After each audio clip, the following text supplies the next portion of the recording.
Welcome to Novel Love Hearing. We bring you hundreds of novel audiobooks covering every genre and every kind of story you can imagine. Action? We've got it. Adventure? Absolutely. Horror? Of course. Whether it's the legendary Uchiha Massacre or outrageous tales like stealing Naruto's and Sasuke's women, you'll find it here. From epic series like One Piece, Bleach, Fairy Tail, and Hunter x Hunter, to countless other adventures, our library has it all. Love novels but don't have time to read? No worries, just plug in your earbuds, sit back, and let the story take over. Good listening, and happy hearing. Besides these few mutated plant seeds, the others are ordinary seeds. There are only 4 kinds. Bell peppers, potatoes, eggplants, tomatoes. Liang Yuan nodded. Not bad, these are relatively easy to grow plants, especially tomatoes, which can be both vegetables and fruits. Granny Lee also smiled. These are all precious vegetables. Especially bell peppers, potatoes, and eggplants. As long as the temperature is right, they can grow from spring to autumn. And if planted well, they also yield high output. Liang Yuan also laughed. Granny Lee, we will need you all to work hard on these. Especially bell peppers, I remember giving you 2 varieties. Yes, you gave me bell peppers and chili peppers. I was just about to say, bell peppers can be stir-fried, and chili peppers can be used as seasoning. They are all good stuff. Old Ma from our house was just saying a few days ago, that eating fish every day without seasoning was driving him crazy. If we have chili peppers, we can make spicy flavors, and the fish can be cooked in many ways. Granny Lee's face was full of smiles, thinking that life would get better gradually, finally seeing some hope. Liang Yuan laughed again, encouraged them a bit more, and then said, by the way, this time I brought back quite a bit of soil from Building 77, you all can prepare another piece of land. This plot can be used for planting other kinds of vegetables. Oh, that's great, this soil is the most precious. Granny Lee clapped her thighs in approval. While Liang Yuan and the others were talking here, the residents outside were also getting excited. The hallways were packed with people, many of whom were excitedly sharing the good news. Vegetables have really grown, this is great, we will have vegetables to eat in the future. How did they plant them? Growing vegetables on concrete ground? You don't know, Mr. Liang foresaw this long ago. He collected flower pots and plants from many houses and gathered all the soil to create this plant room. Granny Lee and the others were specially appointed by Mr. Liang to plant vegetables. There was no news before, until now, it seems like they've grown. Wow, this is amazing, how did they plant them? Where did they get the fertilizer? Where did they get the seeds? I know about the fertilizer, Mr. Liang and the others transported the fish guts and scales from cleaning fish over here to make fertilizer. I don't know where the seeds came from. I guess Mr. Liang found them in some abandoned houses. Wow, I didn't realize seeds could be so important. Stop talking, Mr. Liang and the others are the ones keeping us alive. Look at Liu Erlong and Wang Zi's group, they couldn't care less about our survival. Exactly, those people only knew how to oppress us every day, who would have thought about planting vegetables. Thank goodness we have Mr. Liang in our building. Many people around began to express their gratitude to Liang Yuan, and some even silently wiped their tears, reminiscing about their deceased relatives. If those people hadn't died, could they have survived to see this hope to live? While some expressed gratitude to Liang Yuan, others were displeased. In the crowd, one person quietly murmured, Humphrey, it's raining heavily non-stop, the flood level is getting higher and higher, so what if we grow vegetables? Eventually, we will still be drowned by the flood. His words immediately drew angry glares from many. Everyone turned their heads and glared at that person. However, there were too many people in the hallway, and that person had already mingled into the crowd, hiding. Everyone cursed a few times, but the happy mood indeed dimmed significantly. Chapter 142, The Sunflower Sprouts, Zhengu Okian's small group, additional 2, 3. A sense of worry surfaced in everyone's hearts as they looked out at the torrential rain. Yes, the floodwater wasn't receding, and the water level kept rising higher. If it flooded the building, what would we do? Previously, everyone had subconsciously avoided this topic, not daring to think about it deeply. They always hoped in their hearts that the heavy rain would stop and the flood would recede. But it had been half a year, the heavy rain hadn't stopped, and there was no sign of the flood receding. Everyone was already numb to it. Many people subconsciously didn't dare to think about these things anymore. But today, at this very joyful moment, someone brought it up again, ruining everyone's good mood. Although Liang Yuan was in the room, with his keen senses, he naturally heard the commotion outside. He frowned slightly, and as expected, even though his prestige was already so high and so many people in the building treated him as their leader, there were still a few who didn't like him. He squinted slightly, his eyes flickering, not saying anything, but he remembered this incident in his heart. After thinking for a moment, Liang Yuan suddenly stood up and said to the people outside the door, "Everyone, if you are free this afternoon, please come to the rooftop. Inform each other, I have something to announce." Liang Yuan's words immediately made everyone's hearts jump. Many property owners suddenly remembered the last time everyone gathered on the rooftop because of the airplane incident. After that, Liu Qingfe angered Liang Yuan, which led to a killing spree and a subsequent increase in the price of food in exchange. Everyone's faces changed slightly, and someone quickly shouted out, "Mr. Liang, we didn't say those disheartening words." "Yes, Mr. Liang, it has nothing to do with us." "Who is it? Who said those disheartening words at this time? Stand up. I won't spare you." "Mr. Liang, please don't be angry." Everyone's faces even showed a look of pleading, hoping Liang Yuan wouldn't get angry because of this. Liang Yuan just smiled and said to everyone, "You are mistaken. I just want to discuss something with all of you. This matter concerns our future survival. Of course, you don't have to come. I won't force you. After lunch, I'll be waiting for everyone on the rooftop."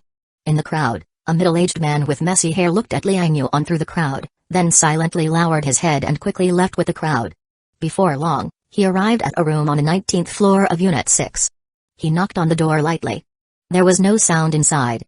After a moment, he changed his knocking pattern to 3 long and 2 short, knocking rhythmically a few times. "Who is it?" "Old Xing, it's me, Fu Xingwen." "It's Xiaofu, open the door." The door opened, and the middle-aged man named Fu Xingwen looked around. Seeing no one following, he quickly slipped inside. The person who opened the door also looked outside, confirmed no one was there, and then closed the door.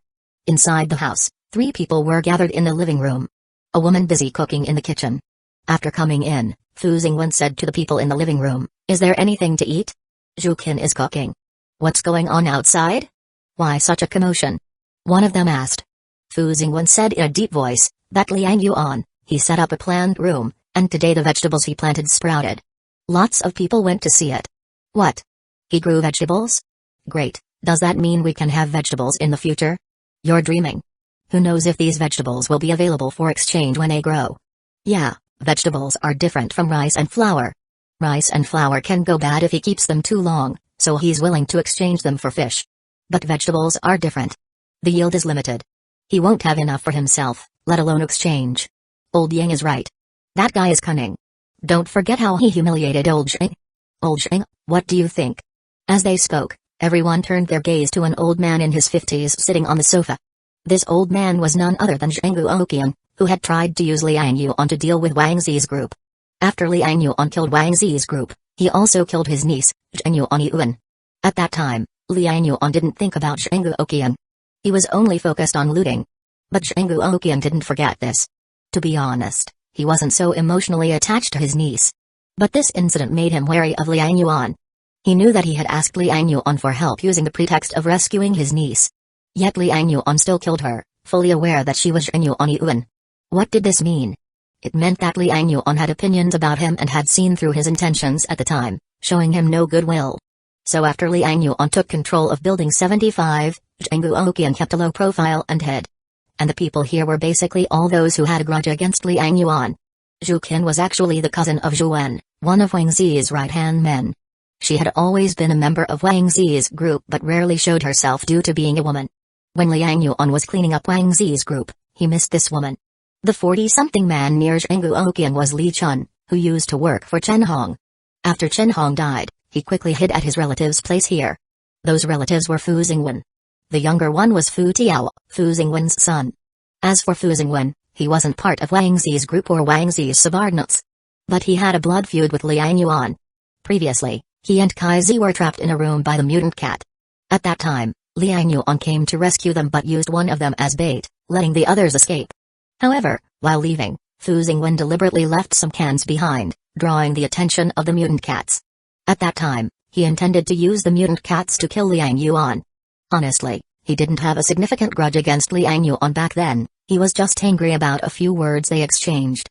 But he couldn't swallow his anger, so he did it. After Liang Yuan rose to power, not only did he wipe out Wang Zi's group, but he also became the undisputed leader of Building 76. Fu Xingwen was so scared he didn't dare to leave his house. It was only after several days that he realized Liang Yuan's group probably hadn't come after him, so he relaxed a bit. But he still didn't dare to show himself freely, always disguising his face when he went out. He knew very well that Liang Yuan and his group might have just forgotten about him, but if they found out about his existence, they wouldn't let him go. By now, Liang Yuan was entirely different from when he had just wiped out Liu Erlong's group. He was the leader of Building 76. Later, Fu Xingwen met Shengu Oqiang and the others. Since they all had issues with Liang Yuan, they gathered together for mutual support. As they watched Liang Yuan solidify his leadership in Building 76 and gather more followers, they dared not show themselves.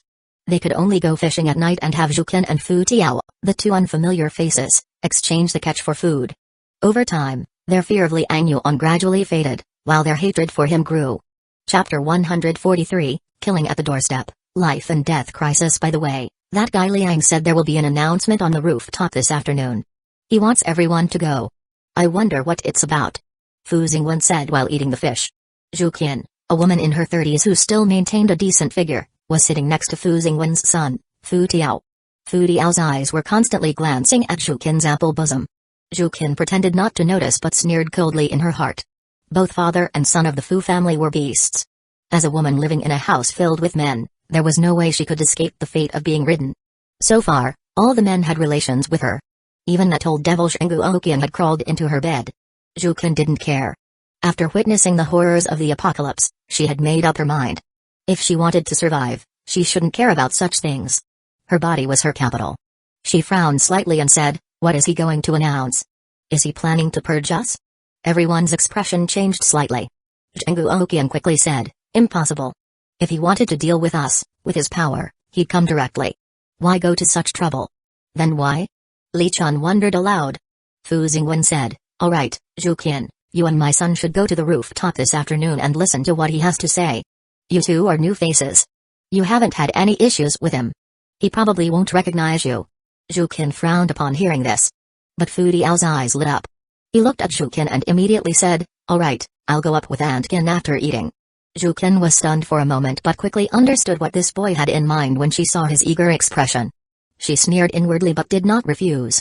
She nodded. "Okay." Shengu Oqiang said, "While they all go to the rooftop, I'll go with Li Chun and Xingwen to catch some fish. Damn, we have to sneak around every day. When will this end?" Li Chun cursed, his eyes twitching. Fu Xingwen sneered, "As long as that guy Liang is alive, we'll have to keep sneaking around." The room fell silent again. Knock, knock, knock. Suddenly, there was a knock on the door. Everyone, who had been angry, immediately changed expressions and became nervous. They exchanged glances. Shengu Oqiang quickly gave Zhuqin a look. Zhuqin understood immediately, she was to check the situation outside. She took a deep breath and walked to the door but did not speak at first. The person outside knocked again. Left with no choice, she asked, "Who is it?" The person outside didn't respond and continued knocking. Zhuqin frowned and peered through the peephole. Outside the narrow peephole stood Liang Yuan, with a bulky figure and a faint smile on his face. Zhuqin's pupils constricted sharply. "It's you." Thud. A steel rod suddenly pierced through the peephole, straight into Zhuqin's eye. Zhuqin let out a scream, stumbling backward. Blood oozed out along her skull. "Zhuqin! Oh no!" The few people in the room screamed in terror. Shengu Oqiang hurriedly got up to grab a weapon from the living room. Fu Xingwen, pale with fear, ran towards the kitchen. His son Fu Tiao was petrified, screaming with an open mouth. Li Chun, who had killed before, reacted quickly, rushing to the door to brace it. Bang! Just as he braced the door, a fist smashed through the door panel. A hand grabbed Li Chun's face and yanked him back. Bang! His head was smashed into the door. No, a crack.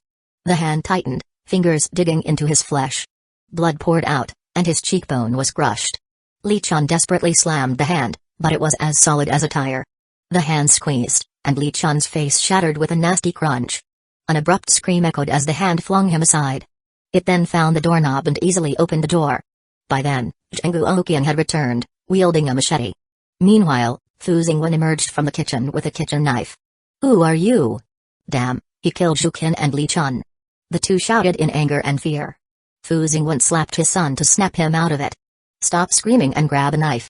The tall figure stepped inside, alone. Shengu Oqiang squinted, not recognizing the face in the shadows.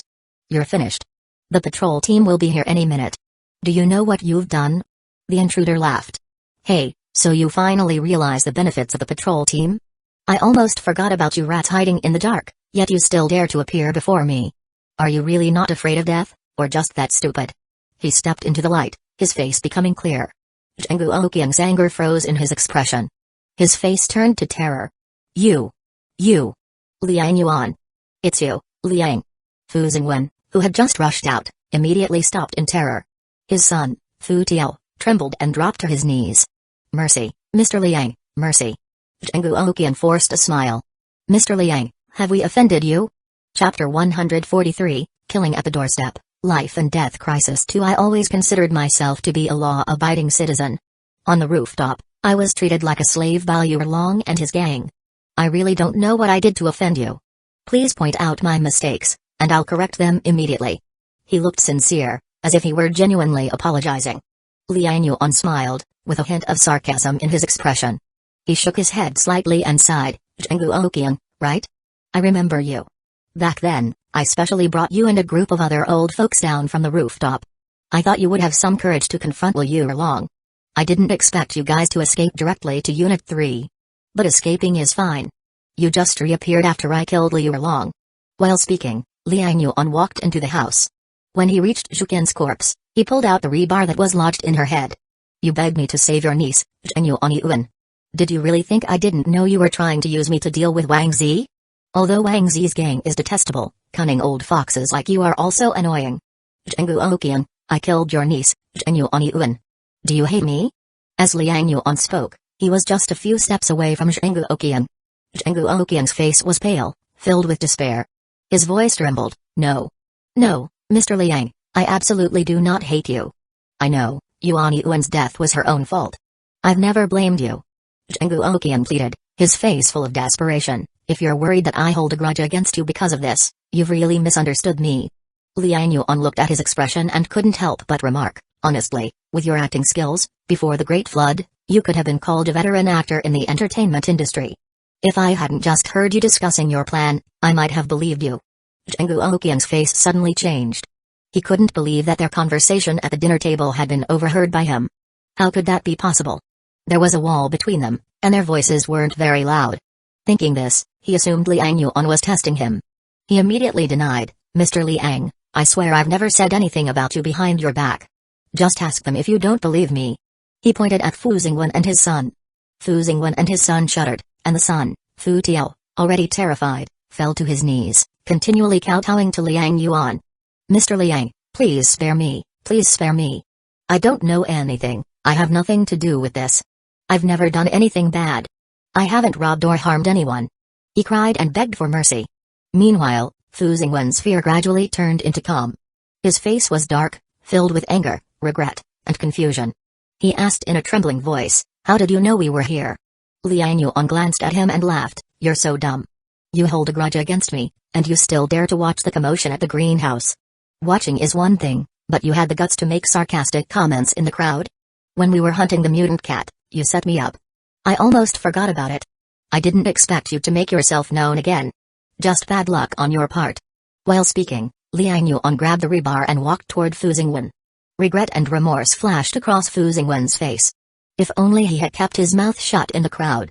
He never anticipated such a minor comment to expose his identity. Filled with regret, he knew it was too late. Taking a deep breath, he said, Liang Yuan, this has nothing to do with my son. From the beginning to the end, it was only me trying to harm you. You can kill or torture me. Just don't touch my son. He looked at Liang Yuan, prepared to face death. Whoosh, a sudden gust of wind, the sound of something tearing through the air. Liang Yuan swung the rebar. Bang. Fu Tiao, who was kneeling on the ground, had his head struck by the rebar. With a bang, his head burst open, and blood splattered all over Fu Xingwen's face. Fu Xingwen was momentarily stunned. Liang Yuan's figure blurred, and the rebar pierced through Fu Xingwen's chest with a swoosh. The force sent him flying back. With a bang, Fu Xingwen was pinned to the wall. He screamed in pain, but the scream pulled at his wound, lowering his cries. Eyes wide, he glared at Liang Yuan and then at the bloody mess of his son. Liang Yuan's face was expressionless as he said, you thought you were something when you set me up back then. But now, speaking such naive words, did you really believe I would spare your son after killing you? Zhenggu Oqiang lost a niece and harbored a grudge, joining forces with you. Do you think your son wouldn't hate me for killing his father? In this post-apocalyptic world, living is painful enough. The two of you can keep each other company on your journey to the afterlife. Liang Yuan took a step forward, grabbed the rebar, and pulled it out with a swoosh. You won't die a good death. Fu Xingwen coughed up blood, cursing intermittently. Liang Yuan chuckled, won't die a good death? I've saved the residents of buildings 75, 76, and 77. Not fewer than 300, if not 500. And you? Fu Xingwen's eyes bulged, wanting to speak, but his brain, struggling due to a punctured lung, was desperately gasping for breath. Chapter 143, Killing at the Doorstep, Life and Death Crisis 3. The darkness gradually closed in before his eyes, and he could only mutter curses intermittently. Liang Yuan ignored him and turned to look at the only person still alive in the room, Zhenggu Oqian. At this moment, Zhenggu Oqian already understood that Liang Yuan would never let him go. He retreated on the ground, using both his hands and feet, tears streaming down his face in terror. No, don't kill me, Mr. Liang, I promise I won't tell anyone. I'll act like I didn't see what happened today. Please, I'm begging you, let me go. As he spoke, he quickly retreated toward the balcony. Liang Yuan didn't waste any more words. He raised the steel rod in his hand, ready to strike. Suddenly, Zhenggu Oqian, who had been trembling and shaking all over, suddenly leaped up. Liang Yuan was startled. This old man moved so fast, it was impossible to tell he was over 50. In an instant, Liang Yuan thought of a possibility. No, he's awakened. Liang Yuan immediately understood. Watching as Zhenggu Oqian flipped over and directly smashed through the window. With a crash, he jumped out of the window. Liang Yuan's figure flashed instantly, rushing to the window and looking down. But just as he stuck his head out, a gust of wind blasted up from below. Zhenggu Oqian, that old fool, was only pretending to jump, he hadn't actually jumped down. Instead, he was hanging on to the balcony with one hand. When Liang Yuan came over and leaned out to check, Zhenggu Oqian suddenly punched him. His hand, with its thick, enlarged bones, grew visible bone spikes piercing through the flesh, sinister and sharp. Those bone spikes, silver-white like knives, were sharp and deadly. As his punch came down, it roared through the air with a whistling sound. Liang Yuan's pupils contracted, and he quickly leaned back. Whoosh! The punch, carrying bone spikes, grazed past his face, narrowly slicing the skin on his forehead. Blood droplets oozed out, and Liang Yuan's heart pounded wildly. He had never imagined that he would almost fall into a trap here and be killed by a sneak attack. Amidst the wild pounding of his heart, a strange energy seemed to sprout from his heart. A peculiar energy was born from his cells and spread through his genes. Meanwhile, Zhenggu Oqian, having missed his strike, violently grabbed downwards with his backhand. The bone spikes, sharp as daggers, aimed to pierce through Liang Yuan's neck. Liang Yuan rapidly retreated, his spiritual power high enough, his reflexes quick enough. Coupled with his not underrated agility, he dodged the strike almost instantly. The energy within him continued to spread, cells swelling unusually. Simultaneously, a miraculous energy filled his body. Superpower awakened. Liang Yuan never thought Zhenggu Oqian, this old fool, would push him to awaken his superpower. Liang Yuan's face changed dramatically, knowing he couldn't delay any longer. The superpower awakening process had the danger of spirit shock. With his mutation progress at 30%, the risk was reduced, making awakening easier. But Liang Yuan didn't want to take any risks, nor did he want to give that old fool a single chance. Spirit shock. Without another word, Liang Yuan launched a spirit shock directly. Buzz. The powerful spiritual force instantly surged into Zhenggu Oqian's mind. Zhenggu Oqian, just about to flip back into the house, was struck by the spirit shock. In an instant, blood oozed from his nose and mouth, his eyes bulged wide, and he let out a scream. He wavered on his feet, staggering, and immediately fell towards the window sill. Fear filled Zhenggu Oqian's eyes as he endured the excruciating pain in his mind, while his hands continuously sprouted numerous bone spikes. Crack, crack, crack.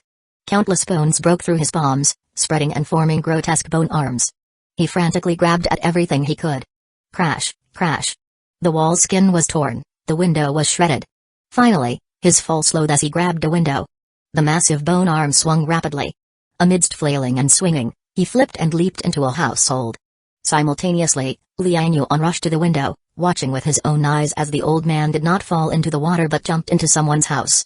Anger and surprise filled his heart, but the spiritual effects of the superpower awakening had already manifested. A mixed spiritual wave assaulted his consciousness. Liang Yuan took a deep breath, forcing himself to calm down. With a spiritual power of over 12 points, he desperately suppressed the chaotic spirit shock. Those spiritual distractions came from the depths of his genes. It was as if countless thoughts flooded his mind, yelling at him, forcing him to choose. Human genes are typically only partially utilized. Most genes remain dormant. Long before the Great Flood, scientists had already discovered many genes in humans are similar to those of other animals. Some large segments of genes are even identical to those of other animals. In fact, most organisms on Earth share similar genes. However, genes are selective. Different environments and ecosystems activate different genes and cause evolution. On the path of evolution, human ancestors activated neural genes, expanded brain capacity, and evolved astonishing intelligence and rich neuron cells. This genetic selection allowed humans to stand out among countless life forms, reaching the apex of the biological chain. Now, with the flood raging, the path of evolution reopened. Among humans, various mutant abilities awakened. Many of these abilities matched the deepest desires in the hearts of those awakening. Ultimately, this determined the direction of the awakening's evolution. At this moment, on the edge of life and death, Lianyuan too began his mutation journey under Zhengu Oqiang's sneak attack. Inside him, countless genes cried out, shouting. It was as if they all wanted to be chosen, to be activated. Lianyuan remained unmoved. His powerful spiritual power forcibly maintained his clarity, preventing himself from being overwhelmed by these distractions and turning into a lunatic. He thought rapidly, what kind of ability should I awaken? A spirit-type ability? No, I have attribute points and can add points at any time. Awaken one single attribute would be too wasteful. Spatial ability? I've been saying I'm a space ability user. Using the system item box as a cover, it does seem like a spatial ability. Should I awaken space power? No, that won't do. Deciding my evolution path just to hide the system's existence is too wasteful. Power, like Denghu? I have the muscle burst skill, awakening a strength superpower could maximize the skill's potential. No. The weakness is too apparent. Frost superpower. Like Zhaokai. Being able to freeze the water's surface can walk on it. No, it's not good. Once the ice breaks, I'll still fall into the water. Should I awaken a water-related superpower? Water is the source of all life. All living beings cannot do without water. In this era of the Great Flood, controlling water would undoubtedly give a significant advantage. As his thoughts swirled, Lianyuan's heart reached a decision. Chapter 144, Lianyuan awakens, pursuing Zhengu Oqiang. Water is the source of life. However, some also say that water and fire are merciless. Now, in the era of the Great Flood, floods are rampant, and torrential rains never stop. It seems that awakening the ability to control water is the best way to adapt to this era. Lianyuan gradually developed such a desire in his heart. I want to be able to live freely in the water, to ignore the threats brought by the flood. Even underwater, I want to breathe freely, just like the creatures in the water. Lianyuan hypnotized himself, longing for the power to adapt to this era of great floods. It felt as if the cells inside Lianyuan's body heard his desire. Inside his body, countless cells surged, and a large number of genes awakened. Many genes were stimulated, recombined, and awakened. During this process, emotions from ancient genes echoed deep in his mind, flooding into his sea of consciousness. Lianyuan remained unmoved, biting his teeth and guarding his mind, protecting his consciousness. Wuxi didn't know how long had passed, it felt like an instant yet a long time. Lianyuan only felt as if his entire body was exhausted, with no energy left in him. He plopped down onto the ground, panting heavily. His eyes showed a rare look of fatigue. Lianyuan closed his eyes, silently sensing his mutant ability. He wanted to see what kind of power had awakened. However, moments later, his expression turned strange. Strange, why can't I feel any energy? Lianyuan felt uncertain. He had already exchanged experiences with Ding Yan, Zhao Kai, and others about the feeling of awakening a superpower. He learned from them that the superpower energy appears in the heart and can be directed to various body parts with the power of thought.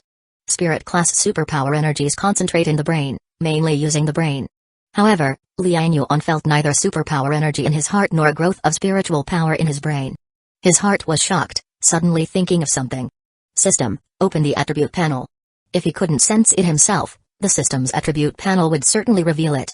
Lianyuan immediately looked at the system attribute panel, his eyes widened. Sure enough, the system's attribute panel had new changes. But these changes were not quite what he expected. Host, Lianyuan, Constitution, 12.8, Power, 8.9, Agility, 7.8, Spirit, 14.1, Free Attribute Points, 5, Superpower, Evolution, Skills, Muscle Burst, Spirit Shock, Mutation Progress, 31%, 16,891 points. Superpower. Evolution? What the heck?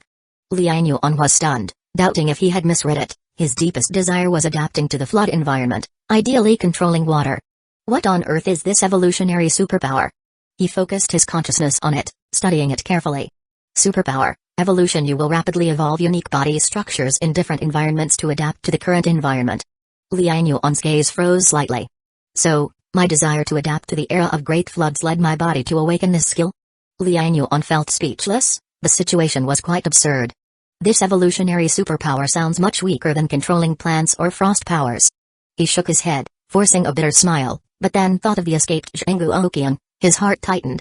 Not good, that old man escaped and has awakened a superpower. He must not survive. Liang Yuan hurriedly got up, unsure how long he had spent awakening. He also didn't know where Zhengu Oqian was now. But he knew clearly that if Zhengu Oqian wanted revenge, he would most likely target Yang Mai, Zhao Kei, and the others. These people were closest to him. Zhengu Oqian would definitely not overlook them for revenge. Caught off guard, this old man had concealed his mutant ability deeply. Liang Yuan's face turned somber, quickly rushing out of the room, speeding towards home. However, this event reminded him that as time goes on, more people will awaken. Anyone could become a mutant ability user. He must be cautious and never underestimate any opponent, eliminating any potential future threat. Mr. Liang. Mr. Liang, something bad happened. A mutant monster has attacked, and has reached the 23rd floor. Mr. Zhao Kai and Ms. Ding Yan are already intercepting it. The mutant monster is very powerful. As soon as Liang Yuan stepped out, he encountered Wu Ying, Wang, and Huang Han. The three hurriedly reported the situation to him. Liang Yuan, hearing this, instead of anger, felt relieved. He wasn't afraid of Zhengu Oqian causing trouble, worried more about Zhengu Oqian hiding his identity and blending in the crowd, then launching a sneak attack. With Zhengu Oqian's mutant ability, once disguised for an ambush, the success rate would be very high. Liang Yuan quickly said, "No need for you to go, stay and guard here, I'll head down immediately." Without waiting for Wu Ying and the others to respond, he already rushed downstairs. Along the way, he encountered panicked residents, hastily fleeing home. Seeing Liang Yuan, many paused, as if seeing hope, calling out Mr. Liang. Liang Yuan's status in the residents' hearts was evident. Too pressed for time to greet them, Liang Yuan swiftly leaped 3 or 4 floors. Soon, he heard rumbling sounds from below. Then, Zhao Kai's fierce shouts could be heard continuously. Boom! A loud explosion occurred, followed by the crackling sound of debris. Chapter 144, Liang Yuan awakens, pursuing Zhengu Oqian too. It seems there is a sound of ice blocks roaring and breaking. Liang Yuan immediately rushed downstairs, only to see an ice wall shattered and Zhengu Oqian fleeing in a panic through the corridor. Boom! Another chi burst sound exploded, followed by a light beam detonating in the air. Right after that, there's the roaring of chi force. It's Ding Yan's air cannon. Liang Yuan immediately looked, only to see Ding Yan guarding the other end of the corridor.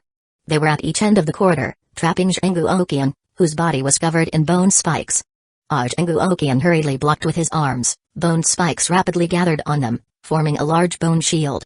Ding Yan's air cannon smashed onto it, exploding instantly. Immediately followed by the sound of bones fracturing.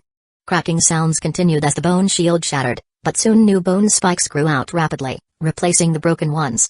Zhengu Oqian grimaced in pain, his old face twisted with anger and madness. "Ha, you Liang lackey, and you, Liang's mistress, blocking me here? You probably don't know that Liang is almost dead. If you don't go, you'll be left to collect his corpse." Zhengu Oqian laughed while continuously twisting his body, rapidly dodging the ice blades Zhao Kai shot at him. The ground was already covered with a layer of ice. The water on the corridor had quickly frozen into ice blocks under Zhao Kai's frost superpower, making it difficult to stand. But under Zhengu Oqian's feet, numerous bone spikes grew, forming structures like cleats, anchoring each step on the ice, preventing him from slipping. Upon hearing Zhengu Oqian's taunts, Zhao Kai cursed angrily, "You piece of crap, you think you can hurt Brother Liang?" He had witnessed Liang Yuan battling that meat mountain monster, having absolute confidence in Liang Yuan's skills. Although Zhengu Oqian had awakened a superpower, this full-body bone spike ability was nowhere near powerful. How could he possibly hurt Brother Liang? Zhao Kai believed none of it. Ding Yan's face became even darker, filled with a murderous intent. She mobilized her empowering energy, continuously launching air cannon fists. The explosions shattered the corridor walls and broke Zhengu Oqian's bones multiple times. "Old bastard, I have been keeping an eye on you. I spared your life earlier because we were neighbors. Little did I expect you to harbor malicious intent. No one can save you today. Let's see how many bones you can grow." She roared, swinging her fists, with the air cannon fists exploding in rage. She was just like a humanoid artillery turret. Zhengu Oqian grew anxious, feeling the huge consumption of mutated energy within him. His old eyes turned cold as he sneered, "Don't believe me? Haha, you two have been entangled with me for so long, why hasn't Liang come yet? Liang is indeed formidable, but don't forget, he may not guard against me. If I succeeded in a surprise attack, no matter how powerful he is going to die." His words immediately made Zhao Kai and Ding Yan's expressions change. This was their sole concern. In a direct fight, they believed Liang Yuan wouldn't lose to anyone. But what about a surprise attack? This old man had feigned ignorance for so long without exposing himself, and today he suddenly revealed his true nature. Did he really launch a surprise attack on Liang Yuan? Why hasn't Liang Yuan arrived yet? Thinking of this made Ding Yan's heart inexplicably flustered. She was paralyzed by worry and dared not imagine the scenario if Liang Yuan was hurt or in danger of life. "Zhao Kai, hold him off, I'm going to find Liang Yuan." Upon thinking this, Ding Yan suddenly gritted her teeth and shouted at Zhao Kai. Zhao Kai, eyes bloodshot, yelled, "Sister Ding, hurry, I'll handle him."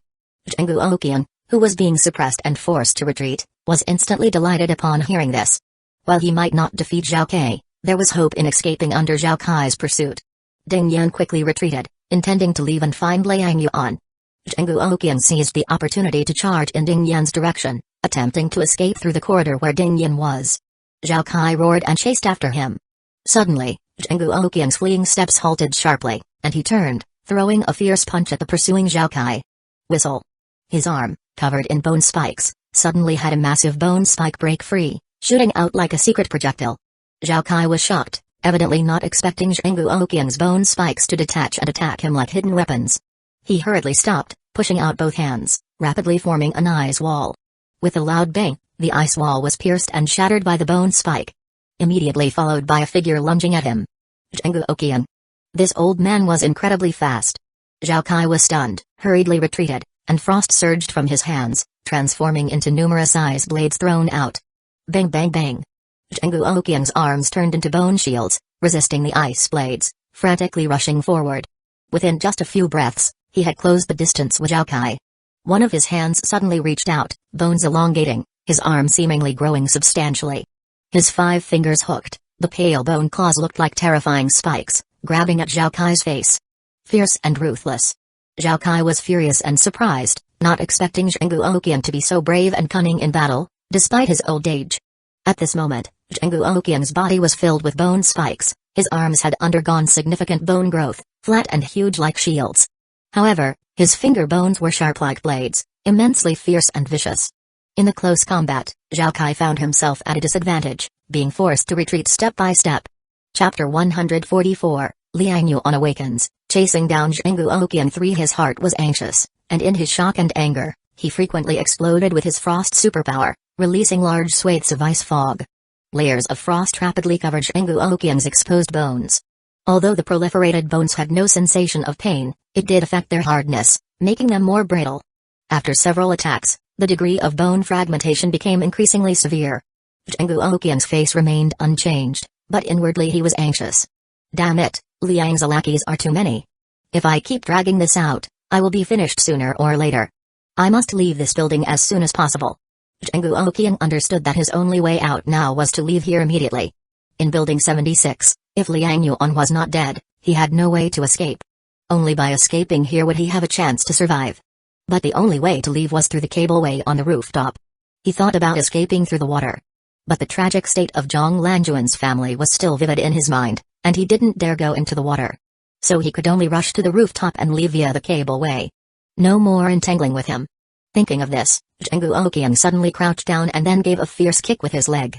In an instant, he dodged Zhao Kai's ice cone, turned around swiftly, and sprinted towards the other end of the corridor that was unguarded. Ding Yan had already left there, and no one was stopping him now. Suddenly, a figure jumped down from above. Whoosh! Before Zhengu Oqian could react, the newcomer smashed down with a frenzied iron fist. Bang! The intense fist force shattered the air with a roar. In a hurry, Zhengu Oqian quickly brought his arms together, forming a bone shield in front of him. Crack! The thick bone material exploded.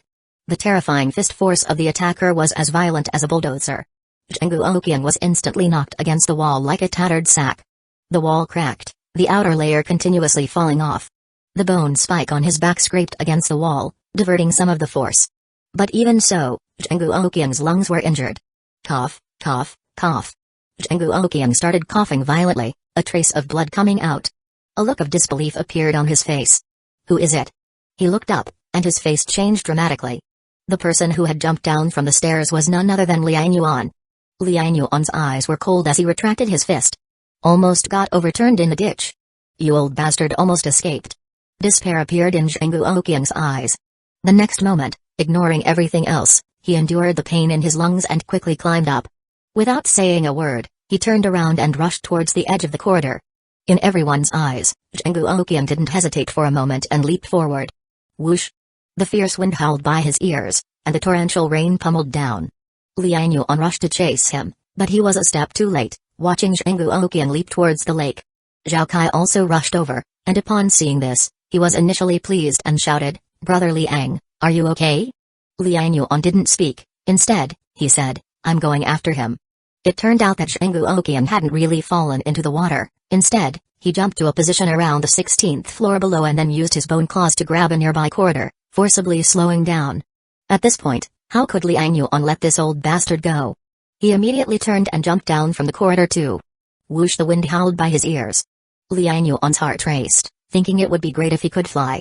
Just as this thought emerged, he felt the muscles on his back tingle as if something was about to grow.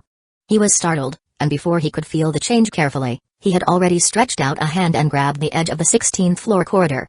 With a thud, he hung on the 16th floor, then easily leaped back into the corridor. At this moment, Zhengu Oqiang had broken some of the bones on his arm, which were now regenerating. He grabbed a wooden plank that looked like a sampan and tossed it into the water. Before Liang Yuan could stop him, he leaped onto the plank. Bang! The floodwater splashed, and since Zhengu Oqiang was covered in bones, his weight increased, and he stood steadily on the plank.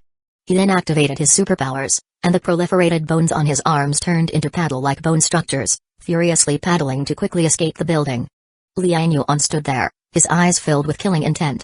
Suddenly, he stretched out his hand, and a dark steel rod fell into it. Then he quickly took a step back, his body bending backward as he fiercely swung his arm. Whoosh! The steel rod, like a javelin, pierced the air with a sharp, explosive sound. Hearing the terrifying sound behind him, Zhengu Oqiang's face changed dramatically. Instinctively, he turned around and blocked with his arms. The bone paddle-like structures, acting as two narrow doors, protected him from behind. Bang! Crack!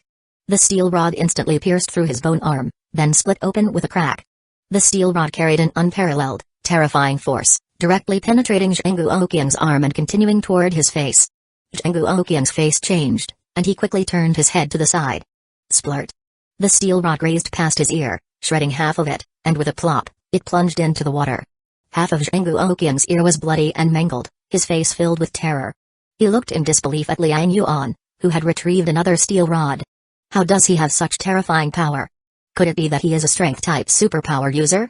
Impossible, it's impossible. Zhengu Oqiang's heart was filled with fear. Now standing on the water's surface, he was a sitting duck, allowing Liang Yuan to hurl steel rods at him. Thinking of this, he desperately paddled to escape quickly. Just as he was about to paddle, he felt something in the water biting his bone arm. With a snapping sound, he felt something bite through his bone arm. This scared Zhengu Oqiang so much that he swung his arm hard, flinging a large turtle out of the water. Whoosh! At this moment, another steel rod shot over. Zhengu Oqiang hastily bent over and lowered his head. With a bang, this time, the steel rod directly hit the plank. With a loud crash, the entire plank shattered into pieces. Zhengu Oqiang could no longer stand and instantly plummeted into the water with a splash. Help no! Zhengu Oqiang cried out in terror, waving his arms desperately to swim and struggle. However, his body was covered in high-density outer bones, making him too heavy. As soon as he entered the water, he sank rapidly. He immediately realized the problem, quickly dissipating his superpowers, and the bones quickly fell off or retracted. His body began to rise quickly. Just as he was about to surface, a wave of icy cold swept in. The next moment, the entire water surface was frozen with a thick layer of ice. Filled with panic and anger, Zhengu Oqiang held his breath and desperately pounded the ice layer in the water. However, the ice was thick, and he couldn't exert any force underwater, so he couldn't break through the ice. Panic-stricken, Zhengu Oqiang turned to swim in a different direction. But wherever he swam, the ice followed and froze. Furious, Zhengu Oqiang tried to curse but was choked by the flood that poured into his mouth, causing him to cough violently. The oxygen in his body was running low. Despair appeared in Zhengu Oqiang's eyes as a shadow suddenly passed underneath. Immediately after, a massive, unknown mutant fish swam by. Its huge jaws opened wide, swallowing him whole. Chapter 145 Announcing Departure. Yang Mai's thoughts. The lake's surface surged with waves, large chunks of ice freezing the water flow. On the 16th floor of Building 76, Zhao Kai took a deep breath, staring at the movement on the lake. Liang Yuan stood beside him, his expression gradually relaxing. Looks like he's done for. Zhao Kai also let out a sigh of relief, saying, with so many mutated creatures underwater, even if that old bastard isn't eaten by the frog monsters and those creatures, he'll definitely die of oxygen deprivation. Liang Yuan still felt uneasy. He watched from the top for a while longer and only relaxed after confirming Zhengu Oqian hadn't surfaced. He said in a serious tone, "We've learned a lesson this time. That old bastard Zhengu Oqian has long been dissatisfied with me, hiding among the residents and has even awakened a mutant ability. If he hid his intention and ambushed us, the consequences would be unthinkable." Upon hearing this, Zhao Kai imagined Zhengu Oqian covered in bone spikes, ambushing him. His back turned cold. Indeed, if his ability was used for close combat ambushes, it would be truly hard to defend against. Among us, probably only Sister Ding could react in time. Ding Yan's ability was empowerment. With a thought, empowering energy would automatically appear on any part of her body, protecting her. But the others didn't have this capability. Of course, Liang Yuan could also react. His spiritual telekinesis was also a matter of a thought to create a telekinesis wall to block the opponent. If there was just a bit of time to react, Liang Yuan naturally had countless ways to kill Zhengu Oqian. The reason Zhengu Oqian escaped this time was because Liang Yuan unexpectedly awakened his mutant ability, causing him to be distracted. Speaking of mutant abilities, Liang Yuan felt somewhat impatient, eager to study his superpower immediately. But now was not the time. He took a deep breath, suppressing his impatience, and said, "Notify everyone to go to the rooftop." Zhao Kai quickly nodded, "Okay, I'll have each team notify the others." Liang Yuan nodded and walked upstairs. At this moment, Ding Yan came rushing down urgently. Seeing Liang Yuan, her anxious expression instantly relaxed. She quickly walked over and asked, "Are you okay?" Liang Yuan smiled, "Don't worry, I'm fine." Zhao Kai, standing by, laughed, "Brother Liang, Sister Ding heard the old man said you were ambushed and immediately rushed to find you." Ding Yan glared at him, "I have faith in you. You can deal with him by yourself." Zhao Kai teased and chuckled. Liang Yuan naturally knew she was worried about him. He stepped forward, looking at her slightly reddened eyes, and softly smiled, "Don't worry, I still have a lot of things to do. How could I fall here?" Ding Yan felt a tremor in her heart as she met his gaze. She turned her head away, not looking at him, and said, "I knew you were tough. Alright, if there's nothing else, I'll be going." Feeling a bit flustered inside, she quickly found an excuse to leave. Half an hour later, on the rooftop. Amidst the storm, a plastic tent was set up on the rooftop. Almost all the residents had gathered under the tent, discussing among themselves. "What do you think Mr. Liang called us here for this time?" "I don't know. Could it be related to that mutated old man earlier?" "Probably. I never expected that we have people awakening superpowers among us, and hiding so deeply. Clearly, they have ill intentions. I think I know that old man. Isn't he Zhenyu Yuan's uncle? Hey, now that you mention it, I remember too. Isn't Zhenyu Yuan Wang Zi's woman? No wonder the old man had. He must have really intended to target Mr. Liang. That old man is truly blind.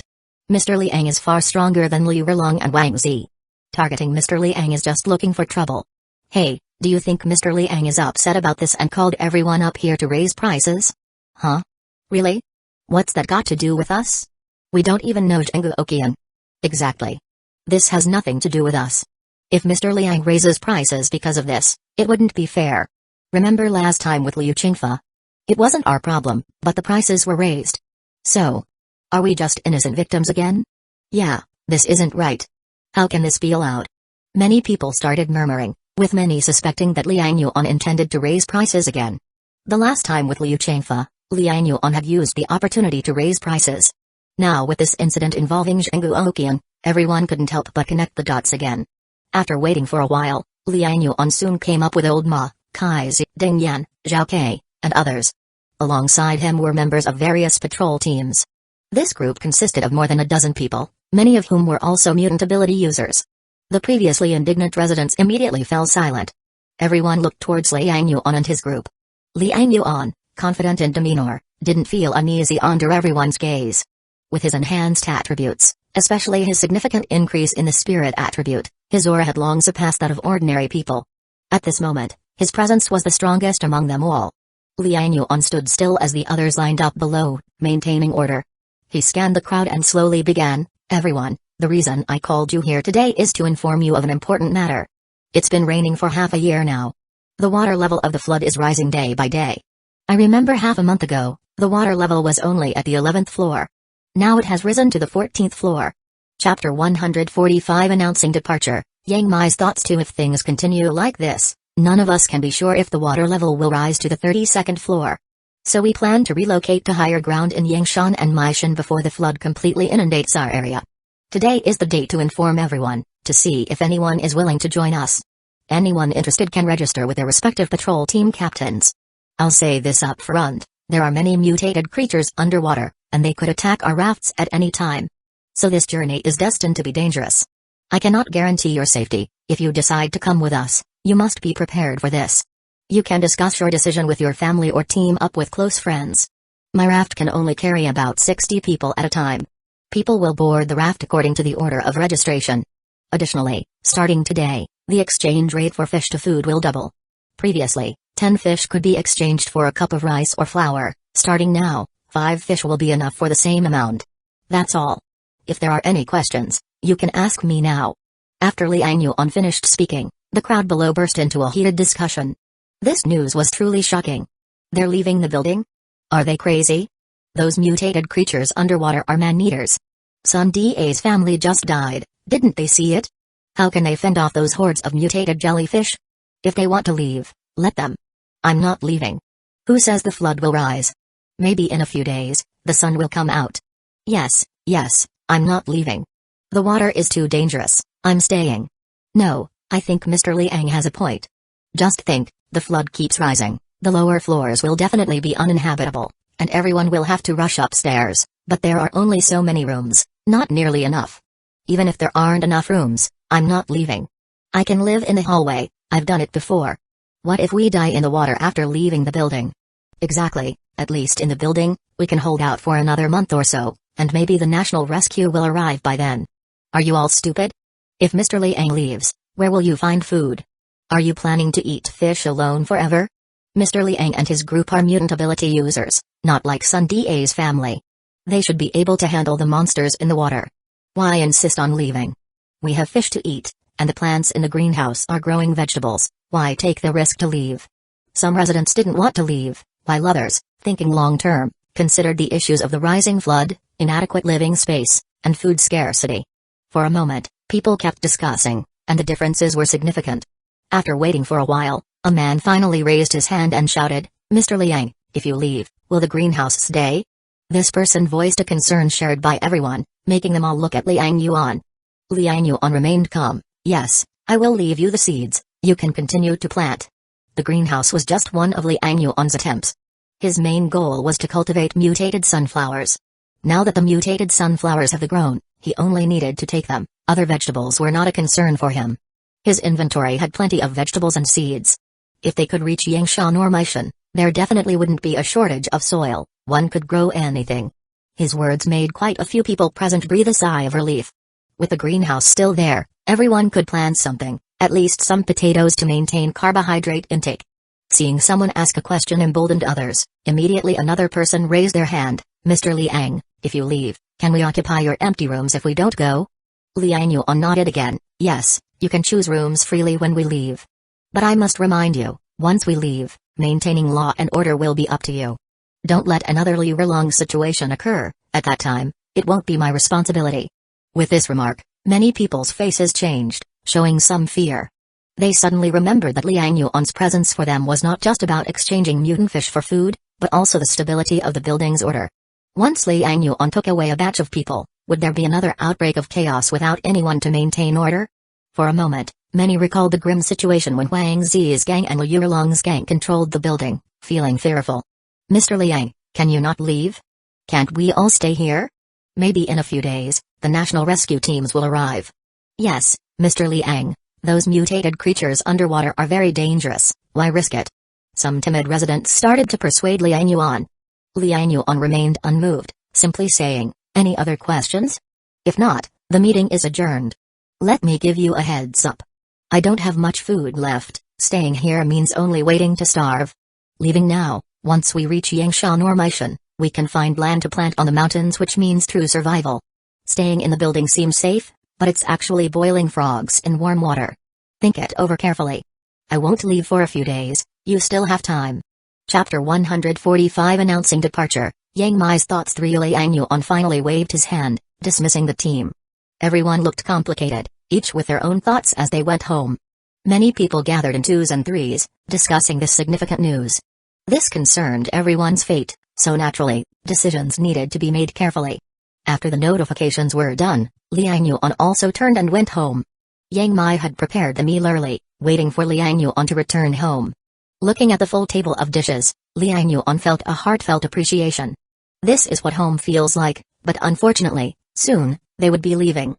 Today, it was just him and Sister Mai having dinner. Sister Wu and Kai Yao had taken their rations home to eat. Liang Yuan had dropped such explosive news that each household naturally needed to discuss it carefully.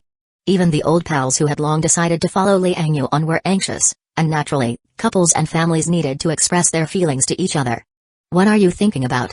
Yang Mai looked at the silent Liang Yuan, poured him a glass of water, and asked in confusion. Liang Yuan shook his head and smiled. Nothing, just thinking about leaving here soon. I feel a bit reluctant. Yang Mai looked around and asked, reluctant about the house?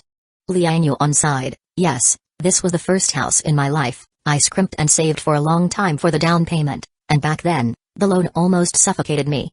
Yang Mai was stunned. Since she had been with Liang Yuan, her impression of him was that of a perfect man. Brave, confident, cautious, and capable. She had completely forgotten that before the Great Flood, Liang Yuan was a hard-working guy struggling with a loan. Leaving home before dawn every day, working overtime until late night, and even in the little rest time he was busy with home renovations. It was only now she remembered, before the Great Flood, every time she saw Liang Yuan, he had a somewhat rustic appearance. But now, looking back, it all seemed like a lifetime ago. The world after the Great Flood had completely changed. Yang Mai couldn't feel Liang Yuan's emotions, she had no attachment to that home. As for the house, she had even less sentimentality. This house was bought with the relocation compensation from Li Ziqiang's family, fully paid, without a loan.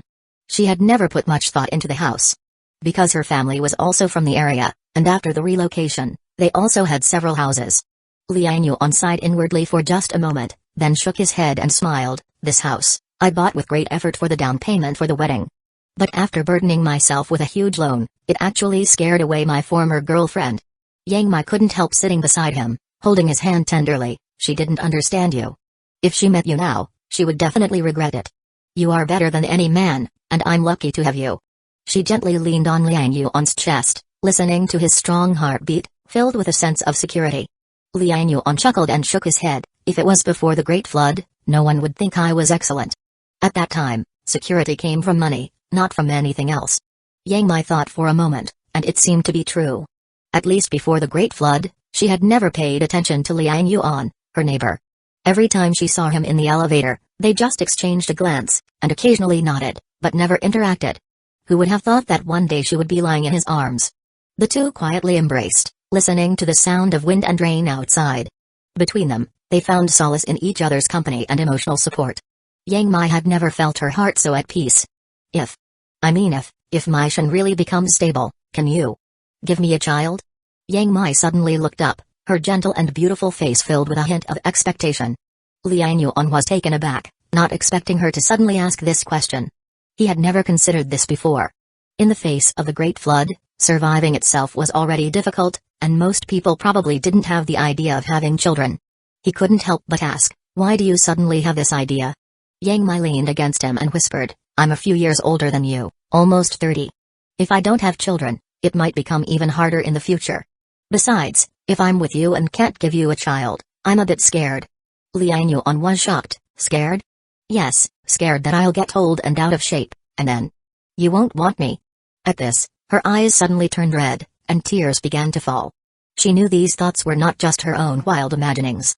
In the face of disaster, someone as capable as Liang Yuan would probably never lack women in the future. If the day comes when she becomes old and unattractive, and he finds someone new, she wouldn't blame him. After all, she had joined him halfway down the road. But she didn't want to leave him. If she could have a child with him, maybe she could always stay by his side. In her traditional views, having a child would bind her forever to the man. Liang Yuan was touched but found it both funny and sorrowful. Yang Mai was, after all, an ordinary person, lacking a sense of security. Wanting ever to be by his side, yet fearing he might not love her in the future, which led to the idea of having children. Honestly, this was a very realistic issue. Her frankness to talk about it with him was already a sign of great courage.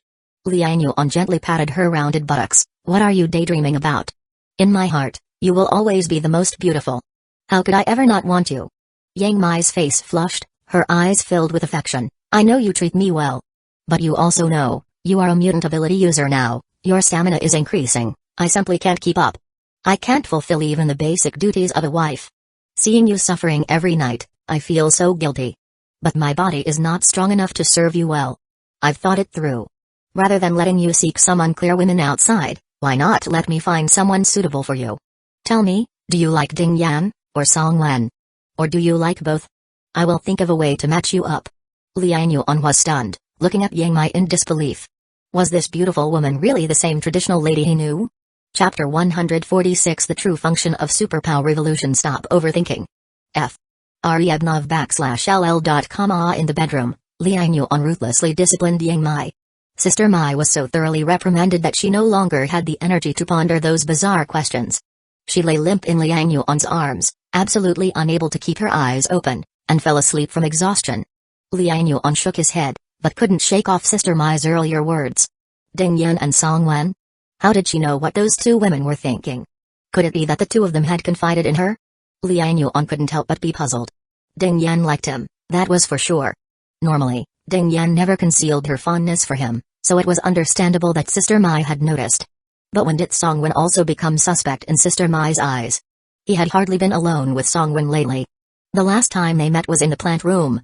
Liang Yuan was secretly puzzled, but thinking of Song Wen, the scene of training her in superpower combat on the rooftop involuntarily came to his mind. The rain had soaked her clothes, and that exquisite figure was indeed unforgettable to him. Occasionally, when he was with Sister Mai, that scene would flash through his mind. Liang Yuan quickly shook his head, suppressing the odd thoughts in his heart. What am I thinking about? The crisis isn't over yet, how can I start considering all these chaotic matters now? Liang Yuan smiled wryly, then shifted his focus to the system. This time, after awakening the evolution superpower, his all attributes had increased by 2 points. Mutation progress remained unchanged at 31%, without any growth. Meanwhile, points had once again accumulated to over 16,000. There were 5 free attribute points yet to be allocated. Liang Yuan couldn't resist the itch, wanting to gamble again. It's time for another draw, but with over 16,000 points, should I draw for skills instead? Drawing skills cost 10,000 points per attempt, making Liang Yuan quite tempted. The last time he drew the skill Muscle Burst, which doubled his strength attribute. When facing the Meat Mountain monster, if it weren't for the Muscle Burst doubling his strength, he wouldn't have been able to pierce even the rebar into the monster's muscle. As of now, once he uses the Muscle Burst skill, his strength attribute would reach the peak value of all his attributes. Liang Yuan was somewhat greedy for skills. If he could comprehend some spirit skills, given his spiritual power, he would be sure to unleash great power. What I need most now is water capabilities. If I can acquire skills related to water, the upcoming trip to Maishan would be much easier. But skill draws are too random. If I end up pulling a useless skill, the hard-earned 10,000 points would be wasted. Liang Yuan was somewhat hesitant. The choice between skill draws or attribute points draw was a difficult decision. Moreover, what exactly is the use of this evolution superpower? Why can't I figure it out? Liang Yuan looked at his awakened evolution superpower again, still unable to understand its function. If he could further understand this superpower, it might be easier to make a decision. I remember when chasing Zhengu Okian, I jumped from the building, feeling the spreading latissimus dorsi muscle in my back, and my superpower stirring within. Does it mean I have to jump from high places to activate my superpower? That doesn't make sense. What does evolution have to do with jumping off buildings? Liang Yuan couldn't figure it out, and after contemplating for a while, he decided on a conservative strategy. I'll draw attribute points first, at least that can directly enhance my combat power. Shaking his head to suppress his greed for skills, Liang Yuan silently recited in his mind. System, draw, targeted attribute points draw, 10 consecutive draws.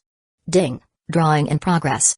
Ding, congratulations, you have drawn 1 constitution attribute point. Ding, congratulations, you have drawn 1 constitution attribute point. Ding, congratulations, you have drawn 1 strength attribute point. With 10 consecutive notifications, Liang Yuan quickly checked the results. This time, luck was bad. Out of 10 draws, only 1 free attribute point. Among the other attribute points, there were 5 agility, 3 constitution, 1 strength, and 1 spirit. Liang Yuan opened his mouth, feeling somewhat frustrated. Both free attribute and spirit attribute only got 1 point each. For now, among all his attributes, spirit was the strongest. For the upcoming journey, he urgently needed to enhance his combat power. Therefore, his most desired attribute to draw was spirit attribute. Because spirit attribute could not only ignore the environment, expand the detection range, but it is also currently his only skill capable of launching group attacks. Just imagine, if encountering a swarm of mutated jellyfish during a flood. Ordinary methods can't deal with a jellyfish swarm, but if he used a spirit shock, wouldn't it clear a large area of jellyfish, paving the way for the raft? It's fine, there's still the free attribute points. If I really encounter such a situation, I'll just add free attribute points to spirit attribute. Liang Yuan comforted himself, feeling the attribute points merging into his body, slowly changing his constitution. Luckily, there are 3 points in constitution. An increase in constitution greatly helps with defense, endurance, and recovery power. High constitution can provide me with good endurance. Liang Yuan comforted himself and then looked at his attribute panel. Host, Liang Yuan, constitution, 15.8, strength, 10.9, agility, 12.8, spirit, 15.1, free attribute points, 6, superpower, evolution, skills, muscle burst, spirit shock, mutation progress, 40%, 6,891 points.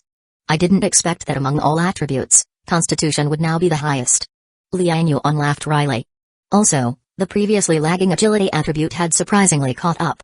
Chapter 146 The True Purpose of Superpower, Evolution, 2 On the contrary, the strength attribute had now become the lowest. But it was okay, even the lowest had surpassed 10 points. At least there are no obvious weaknesses. Liang Yuan comforted himself with these words. With 6 free attribute points to fall back on, he felt assured. Glancing at his remaining points, he still had over 6,000 points, feeling even more secure. No problem, in the coming days, many people will definitely come to trade fish with me, bringing in a lot of points. He lowered the exchange rate for mutant fish and grain, and also spread the word that he was leaving. As long as the residents weren't foolish, they would certainly catch fish all night and trade for food with him in the coming days. They would surely try everything to stock up on as much food as they could while he was still there. So in the next few days, he would reap a huge reward. Besides, there are Elderlin and Dong Yan's 2 buildings, they will probably be desperate to catch fish as well. He had already instructed the communications personnel to notify the other 2 buildings, and he estimated that after receiving the message, they would definitely hurry to catch fish and exchange for food from him. After all, once he was gone, they wouldn't have anywhere else to exchange for food. The only question is, among Elder Lin, Dong Yan, and the others, how many would want to leave with me? Liang Yuan speculated that Dong Yan and her siblings would definitely want to go with him. As for Elder Lin's side, Yang Shenmin had already expressed a desire to leave last time, so he or she might also consider joining him. But the raft is only so big, it might not be able to hold so many people. Forget it, let's wait until we count the number of people. Liang Yuan stopped pondering this issue, embraced the young woman beside him, and drifted off to sleep. He slept very soundly that night. It was the first restful night he had since returning from Building 77. Probably because Yang Mai in his arms gave him a sense of home. Holding her made him feel much more relaxed. Daylight broke, and as usual, Liang Yuan got up and went to the rooftop for his morning workout. With the significant boost in all his attributes yesterday, he needed to quickly adapt to his increased strength. In the makeshift gym, he needed to change his training methods. As his body parameters increased, regular body weight training was far from sufficient now. He would add a lot of weight to his body to assist in training. Currently, he had 10 50 kilograms dumbbells strapped to his body, effortlessly doing pull-ups. After sweating slightly, he proceeded with squats, push-ups, and other exercises. Practicing spear thrusts was no longer necessary. Mainly because it had become difficult to find weapons that matched his strength. Even ordinary steel rods felt too light in his hand. With his strength, he could easily bend steel bars now. After completing all the strength training, he started breath-holding exercises. This had always been a part of his routine training. Once you're on the water's surface, fighting becomes very dangerous, and you could fall into the floodwaters at any time. If you fall into the flood, first you must be wary of attacks from mutant fish. Secondly, there's the issue of oxygen deprivation. My previous record already reached 16 minutes. With my increased constitution, even my lung capacity has strengthened. Lianyuan analyzed his physical condition while walking towards a large solar-powered water tank. Slowly, he immersed himself in the tank, the water gradually covering his chest and neck. This water tank was large enough to accommodate him completely. Before, he used a basin for breath holding, but that method had its flaws. The problem lay in the water pressure. In reality, when you're underwater, the pressure from the surrounding water would compress your chest, forcing you to exhale air from your lungs. This effect was entirely different from merely sticking your face in a water basin. You might be able to hold your breath for 2 or 3 minutes in a basin, but underwater, you might only manage a minute. To simulate the underwater environment accurately, Lianyuan had long since switched to breath holding in a large tank like this. He submerged himself completely in the tank, keeping his eyes open. He needed to get his eyes used to the underwater environment to prepare for potential underwater combat. However, due to the mutated energy in the rainwater, he couldn't endure for more than a few minutes each time before his eyes started to ache and swell, forcing him to close them. This time was no exception. After about 3 minutes, his corneas began to sting. 3 minutes is my eyes limit. Even with my current constitution, I can't withstand the mutated energy in the rainwater, let alone others, unless they find a way to prevent the water from entering their eyes. Lianyuan silently focused his spiritual power, planning to use his experience to create a protective shield with spiritual telekinesis to guard his eyes. This was a trick he had developed over time for this underwater exercise. Telekinesis to block out water and protect the eyes worked very well. Just as he was about to do so, suddenly, a surge of superpower energy erupted from his heart and rushed out. Lianyuan was instantly moved. It's my superpower energy. He was delighted. Despite repeated attempts yesterday, he hadn't figured out his superpower or how to use it, and now it had suddenly appeared. This energy surged from his heart and rapidly gathered towards his eyes. In the blink of an eye, it circulated around his eyes. Chapter 146 The True Purpose of Superpower, Evolution 3 Suddenly, Lianyuan felt an itchiness in his eye membrane. He instinctively wanted to rub his eyes while hurriedly closing them. However, the itchiness persisted, quickly spreading across his entire eyeball. The sensation was much like the itchy feeling when a wound heals and grows new flesh. Moments later, the itchiness vanished, and Lianyuan felt as if something new had appeared in his eyes. Feeling curious, he slowly opened his eyes. As soon as he did, he felt something off. The water flow in front of him became extremely clear, he could even see the impurities in the water. Previously, these raindrops would make his eyes feel slightly sore, but now, that sensation had completely disappeared. Lianyuan blinked and shook his head underwater. He sensed that there seemed to be a thin, transparent membrane in his eyes, blocking the water from entering. What's going on? Have my eyes grown a membrane? Is this my superpower? Lianyuan was shocked, finding it hard to accept. What sort of superpower was this? He hurriedly stood up, causing a splash as his head broke the water surface. Lianyuan looked down at his reflection on the water surface. He vaguely saw that his eyes indeed had a new layer of membrane. This membrane grew between his eyelid and eyeball, effectively blocking external water flow. Lianyuan was amazed, quickly contemplating. Is this really the result of my superpower? My superpower is called evolution. When I first awakened, I thought I could adapt to a world flooded by a huge flood. Instead of awakening water control, I awakened an evolutionary superpower. Could it be understood that this evolution superpower allows me to quickly adapt to various complex environments, evolving accordingly to handle them? For example, this eye membrane allows me to open my eyes underwater, adjusting to the subaquatic environment. Lianyuan was thoughtful, forming a hypothesis in his mind. If that's the case. Lianyuan looked at the solar water bucket, his eyes gleaming with excitement. Let's try again. He dispersed the superpower inside his body, and that strange eye membrane quickly disappeared. Diving again, he submerged his head underwater. He opened his eyes underwater, consciously channeling the superpower from his heart. The superpower followed his thoughts, swiftly gathering in his eyes. Moments later, that same itchy feeling reappeared, and that layer of membrane grew back. Lianyuan was overjoyed, so it's true. Then what if I want to breathe underwater? Lianyuan had a sudden inspiration. This issue was of great concern to him initially. If he could evolve the ability to breathe underwater, would there still be any need to fear the massive flood? Thinking this, he immediately channeled the superpower energy mass in his heart.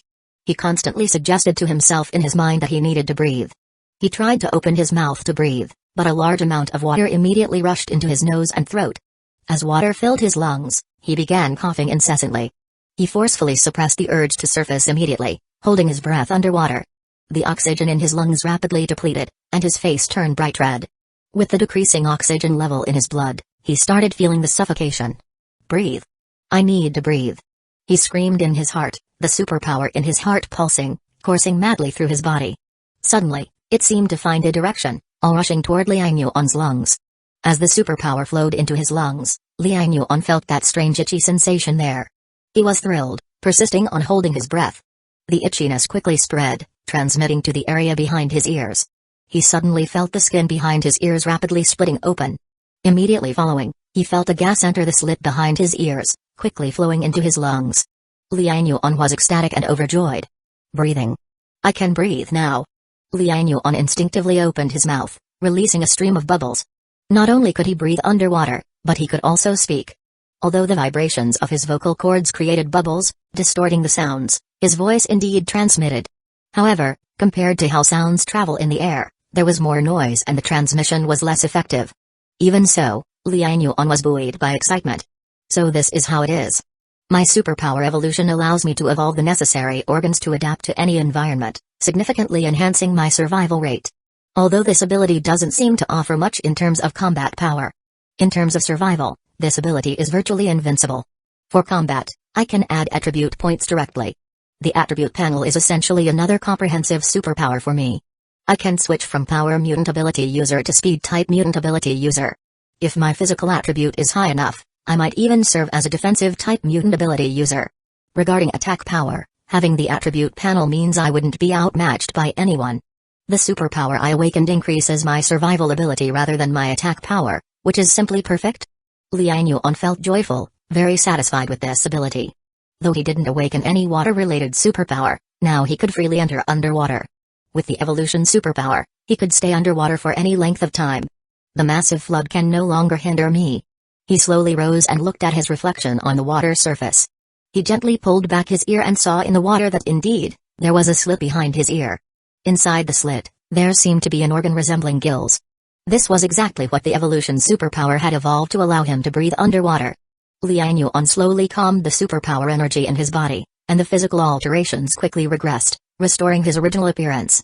Both the eye membrane and the gills behind his ears disappeared without a trace. This evolution is controlled by my superpower. Once my superpower stops supplying energy, the evolved organs will rapidly vanish. Liang Yuan pondered. This meant he would need to ensure he had enough superpower energy to keep his abilities functional. But how is the amount of a human superpower energy determined? Chapter 147 The role of mutated sunflowers. Everyone's superpower energy should have a limit. After awakening his frost superpower, Zhao Kai can release it 50 times, after which he'll be physically exhausted, feeling weak all over, with his energy depleted. When Ding Yan first awakened her empowerment superpower, she could only fight with full effort for 2 to 3 minutes before becoming physically exhausted and needing rest and recovery. Liang Yuan became pensive. The amount of superpower energy each person has seems to be different. So, what is this related to? Liang Yuan thought for a moment and had an answer. Physical attribute.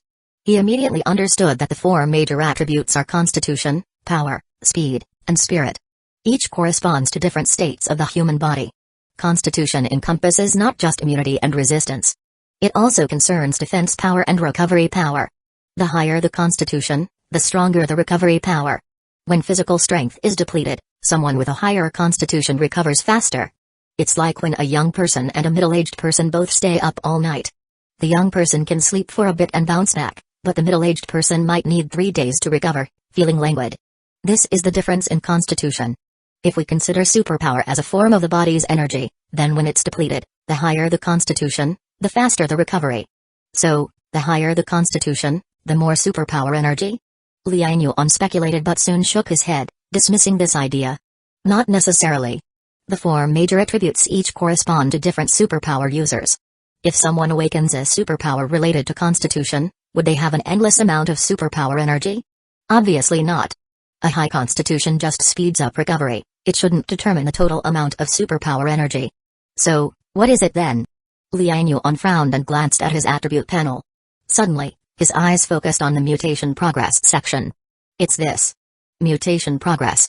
Yes, the determination of superpowers is also closely related to mutation progress.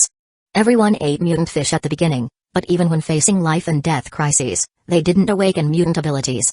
It was because their mutation progress hadn't reached the threshold for awakening superpowers. So, Even when those people were highly stimulated, they couldn't easily awaken mutant abilities.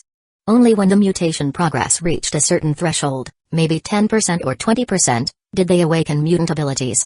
The strength of mutant abilities is closely related to mutation progress.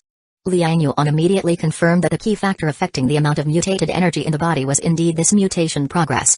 Others don't have an attribute panel, so they don't know their mutation progress. But Liang Yuan knew his mutation progress value clearly. Eating the flesh and blood of mutated creatures can rapidly increase mutation progress. Adding points also increases mutation progress. If mutated energy is indeed related to mutation progress, should I eat more mutated creatures' flesh and blood? Liang Yuan thought of this but quickly shook his head. He thought of a new question. Why do people who eat mutant fish need mental stimulation to awaken mutant abilities, while those who eat mutated plant fruits awaken directly without mental stimulation? Moreover, eating mutant fish can lead to mental confusion, while eating mutated plant fruits doesn't have this risk. What is this related to? Liang Yuan recalled his own awakening of mutant abilities. The genetic memories from deep within his cells seemed to influence his mind and interfere with his awakening. However, the genetic influence during my awakening was minimal, easily suppressed by my spiritual power. I didn't need external help to suppress this mental crisis. Is it because I didn't eat mutant fish? Liang Yuan became wary, feeling an instinctive resistance to eating the flesh and blood of mutated creatures. Never mind. I can increase mutation progress by adding points, no need to eat mutated creatures' flesh and blood. He shook his head, giving up the idea of consuming mutated creatures' flesh and blood to increase mutation progress. He felt that relying on such a method to increase mutation progress might not be a good idea. Liang Yuan tried other methods to activate his evolving abilities. For example, by constantly striking himself, the evolution superpower would rapidly gather on his skin, causing his skin to develop a thick keratin layer, enhancing his resistance to attacks. For example, by repeatedly punching, striking the wall, the evolution superpower would quickly grow a thick soft sheath like a hoof or claw covering his palms, enhancing defense to avoid injuring his flesh and blood. Liang Yuan felt excited. The evolution superpower seemed to have many areas worth exploring. This superpower held much potential for investigation. After studying his superpower for a while, Liang Yuan felt slightly tired. Using superpowers for a long time does indeed consume physical strength. He stood still to rest for a moment, reaching his conclusion. With my mutation progress at 40%, I can only sustain it for about 40 minutes. This is probably because my superpower is not combat-based but rather an auxiliary power that doesn't require intense bursts of energy. After 40 minutes, my superpower will be depleted, and I'll feel noticeably fatigued. Liang Yuan noted this time point silently, intending to limit future battles to this duration as much as possible. Chapter 147 The Role of Mutated Sunflowers 2 He casually took a chair out of the inventory and sat down to rest. About 3 minutes later, he felt somewhat restored physically, yet his superpower had not recovered. It seems my physical attribute indeed can quickly restore my physical strength, but when it comes to recovering superpowers, it's not solely determined by the physical attribute. It should be related to the mutation progress too. After waiting for about an hour, Liang Yuan finally felt his superpower within his body fully restored. He quietly noted this time data. Brother Liang, you're here. At this moment, Zhao Kai came to the rooftop. Seeing Liang Yuan, he hurriedly called out to him. Liang Yuan looked at him. What's wrong? Elder Lin wants to communicate with you. Zhao Kai said. He quickly added, probably about the escape plan. Liang Yuan nodded. He wasn't surprised, this matter isn't trivial, Elder Lin and the others are certainly anxious. He further asked, what's going on at Building 77? Has Dong Yan contacted? She did, Dong Yan said she's already compiling the data. She herself is sure to leave and hopes to bring her brother Dongji. Liang Yuan nodded. Any superpower users who want to join can. Can our raft accommodate so many people? Liang Yuan shook his head. One definitely isn't enough, but don't we have two? The larger raft can hold 30 to 50 people, the smaller one should seat at least 20 to 30 people. Zhao Kai nodded, just not sure how many people are willing to leave. I see quite a few are concerned and hesitant to go. Especially some elderly people, who think it's not worth the risk. At least it's relatively safe here in the short term. Liang Yuan shook his head. Let them be, these people lack foresight, they don't dare to take risks. Following us would be a burden. As the two conversed, they walked towards the telephone bucket. The telephone bucket was still a plastic bucket, with a rope extending to the opposite building. Liang Yuan patted the plastic bucket and shouted into it, it's Liang Yuan, hey? Anybody there? Yes, Mr. Liang, it's me. Elder Lin's voice came through. mixed with the sounds of wind and rain outside. Liang Yuan smiled. Taoist Lin, you are looking for me? Is it about the escape plan? Elder Lin quickly said, yes, we suddenly heard this news yesterday and discussed it throughout the night. Zuzi and Dr. Yang both want to leave with you, Mr. Liang. Is it absolutely necessary to leave? I see this heavy rain might stop any time. This flood can't keep rising forever, can it? If so, the heavens truly don't want us to live. Liang Yuan immediately knew that Elder Lin still held on to a fluke hope and was reluctant to leave the comfort of their present place. Taoist Lin, do you want to gamble on luck? The heavy rain has been falling for half a year. When did it ever stop? What I needed to analyze, I've already discussed with Dr. Yang. He should have told you, right? By the way, how is Dr. Yang's injury? If we go, can he manage? At this moment, Yang Shenmin's voice came from the other side. Mr. Liang, thank you for your concern. My injury is all healed. Thanks again for your help last time. Yang Shenmin had a scapula fracture last time, which was repositioned with Tang Ying's help. Normally, an injury involving muscles and bones takes about 100 days to heal. But Yang Shenmin had awakened his mutated ability, making his physical constitution far surpass that of ordinary people. Plus, he had the magical superpower stone, which sped up his recovery naturally. Liang Yuan smiled, good to hear you're recovered. How many of you over there plan to leave? I mentioned this to you last time, you have prepared for it, right? Yang Shenmin quickly said, yes, since you brought it up last time, I kept it in mind and swiftly built a raft. It's nearing completion, could you wait for 2 more days? We could finish it within that time, and then we can depart together and look out for each other. What do you think? Yang Shenmin takes action swiftly. Upon learning that Liang Yuan and the others had built a raft and planned to go to higher ground, he immediately became interested. After Liang Yuan and the others left, Yang Shenmin promptly consulted Elder Lin and Shihezu about it. Elder Lin was somewhat reluctant to leave, thinking living in the building was still relatively safe. If they encountered terrifying mutated monsters like the frog monster on the water, who could stand a chance? Yang Shenmin analyzed the pros and cons with them carefully, especially mentioning that once Liang Yuan and his group left, there'd been no one to provide rice, flour, and other carbs, staying meant waiting to die.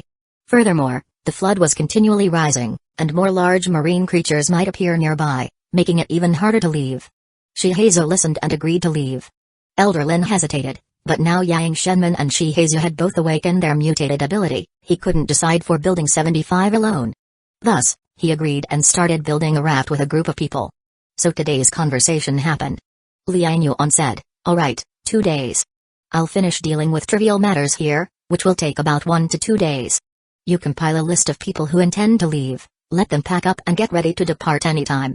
Yes, that's settled then. Yang Shenmin immediately agreed. He wanted to leave with Liang Yuan naturally because of their strength. Chapter 147 The function of mutated sunflowers 3 Everyone left together in a group, so even if we encountered danger on the road, we could take care of each other. When we got back home, the morning fish collection still wasn't finished. Yang Mai and Kai Yao were keeping track of accounts, while Sister Wu and the others were collecting fish. Liang Yuan entered and saw that a considerable number of mutant fish had already piled up in the room, making him excited. How many have we collected? Over 500, Yang Mai replied with a smile. Liang Yuan's heart leaped with joy. Indeed, lowering the exchange rate yesterday made everyone go all out. Looking at the homeowners lining up to exchange food, each with red eyes and dark circles, it was clear they had stayed up all night. Did the fish from building 75 and 77 arrive yet? Not yet. This made Liang Yuan even happier. If the fish from those 2 buildings arrived, wouldn't that add another 400 or 500 fish? Wouldn't that be almost 1,000 fish? Converted to points, wouldn't that be over 8,000 points? Wouldn't I then instantly have 10,000 points again? Liang Yuan smiled broadly and said, I'll handle the fish, you all continue. He immediately began processing a batch of catches in the room, and, based on the list Yang Mai and the others compiled, prepared supplies for the homeowners. This time, the homeowners worked so hard that Liang Yuan's inventory of supplies had significantly depleted.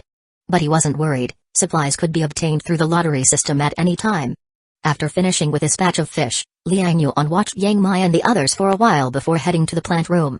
In the plant room, under Songwen's superpower control, the first batch of vegetables had been harvested. As these were ordinary plants, not mutant plants, they didn't place high demands on Songwen's superpower. However, the 3 sunflower plants had grown significantly taller. Although they hadn't yet bloomed, their faint fluorescent green light brightened the entire plant room, making it much brighter than outside. Brother Liang, you're here. Seeing Liang Yuan, Songwen quickly greeted him. Liang Yuan curiously asked, "Where's Granny Li and the others?" Songwen smiled and said, "Granny Li went back to pack up her things, since you said we're going to leave here. Everyone's packing their luggage. And some of the aunties heard that the grain exchange rate had dropped, so they wanted to go home and catch more fish with their families to exchange for food. Seeing that there wasn't much to do in the planned room, I let them go back." Liang Yuan looked around the living room. Indeed, the total planting area was very small. If it weren't for composting and fertilizing, there wouldn't usually be much work. Liang Yuan asked, "Can you handle it all by yourself?" "There's not much to handle now. The first batch has already grown, after that, we just need to sow and water to get the second batch. After all, the soil has been fertilized, the earth power is sufficient. By the way, I have a new discovery I wanted to tell you about." Songwen suddenly remembered something and spoke quickly. Liang Yuan was curious and asked, "What discovery?" "These sunflowers right here. Not only can they provide light and be used as lamps, but their light seems to be able to replace sunlight. I noticed all the plants growing towards these sunflowers. Granny Li said it was because of plants' phototropism, so I suspect that these mutated sunflowers might be able to replace sunlight and provide photosynthesis for the plants." Liang Yuan was overjoyed at this revelation. "These sunflowers have such functions?" "Yes, and that's not all. I also found that resting near the sunflowers remarkably speeds up the recovery of superpower energy in the body. It seems the light they emit contains some superpower energy, which can be absorbed by the human body. Speaking of which, every time I nurture them and exhaust my superpower, I rest beside them and notice a faster recovery of my energy." Songwen talked about her findings with a face full of joy. Liang Yuan, hearing this, was equally astonished. He hadn't expected that the mutated sunflowers he drew from the system would have so many benefits, feeling both delighted and surprised. He recalled that these sunflower seeds had only cost him 20 points.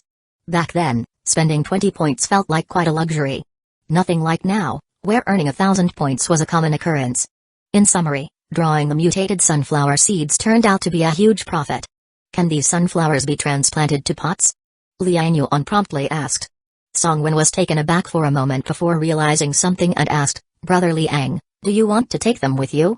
Liang Yuan nodded. "These mutated sunflowers are different from other plants. Leaving one for the people here is enough, you and I will each take one of the others. I need to take it to the mountains and see if we can propagate them on a large scale."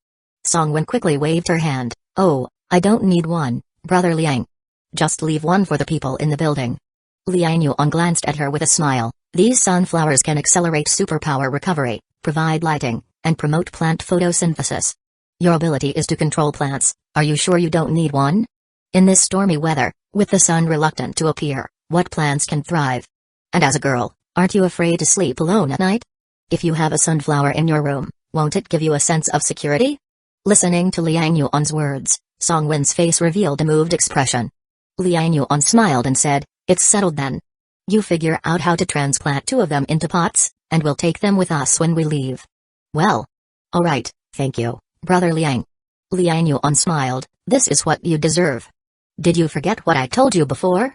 Only through self-reliance can you survive in this apocalypse. Songwen, you've done well, and I'm impressed." Hearing this, Songwen remembered how she almost starved at the start and had to borrow food from Liang Yuan's house. At that time, Liang Yuan didn't lend her any food but taught her how to survive in this apocalypse. Now, thinking back, she felt very grateful.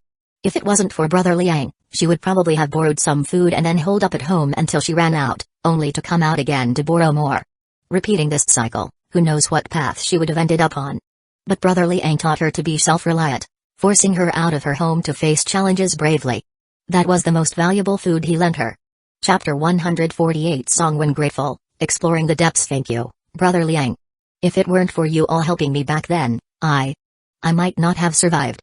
Songwen's eyes were slightly red as she recalled the past, feeling both fearful and touched. It was the time when she stepped out of her home and bravely faced the outside world.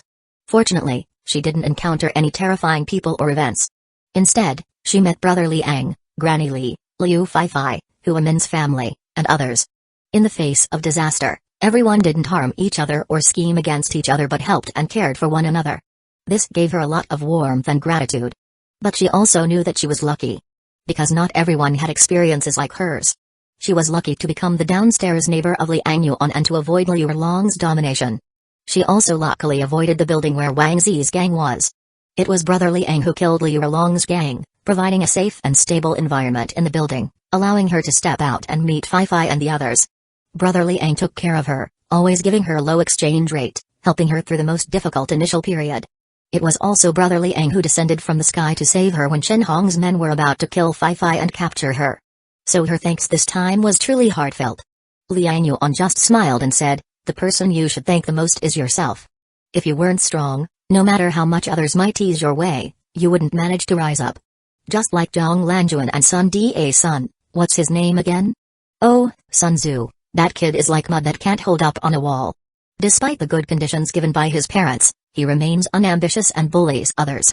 Such a person remains hopeless even if helped countless times. So, you should thank yourself. It's your resilient heart that made the difference." Liang Yuan's words made Song Wen both happy and a little embarrassed. I'm not as good as you say, Brother Liang." Her fair skin and beautiful features, suddenly showing such a shy demeanor, made Liang Yuan pause for a moment. Seeing him silent, Song Wen couldn't help but look up at him. Seeing him staring at her, her heart started racing. For some reason, she suddenly thought of the recent day on the rooftop, when he was teaching her to familiarize with her superpower, manipulating plants. That time, there was a heavy downpour, soaking her clothes. He took off his t-shirt and gave it to her, revealing his strong physique. Thump. Thump. Thump.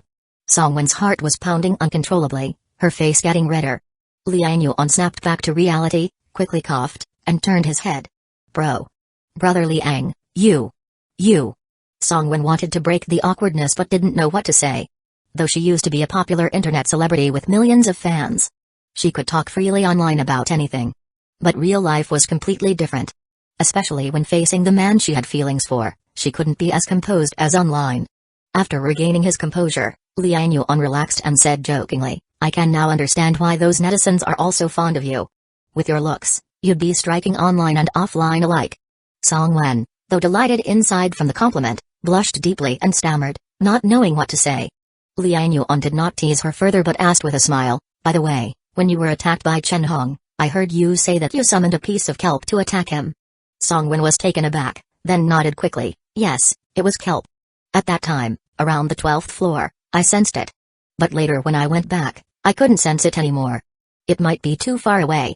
Liang Yuan nodded. Kelp is also one of the edible plants, rich in potassium and iodine, which are essential nutrients for the human body. I'll try to find some and see if we can grow it in the plant room.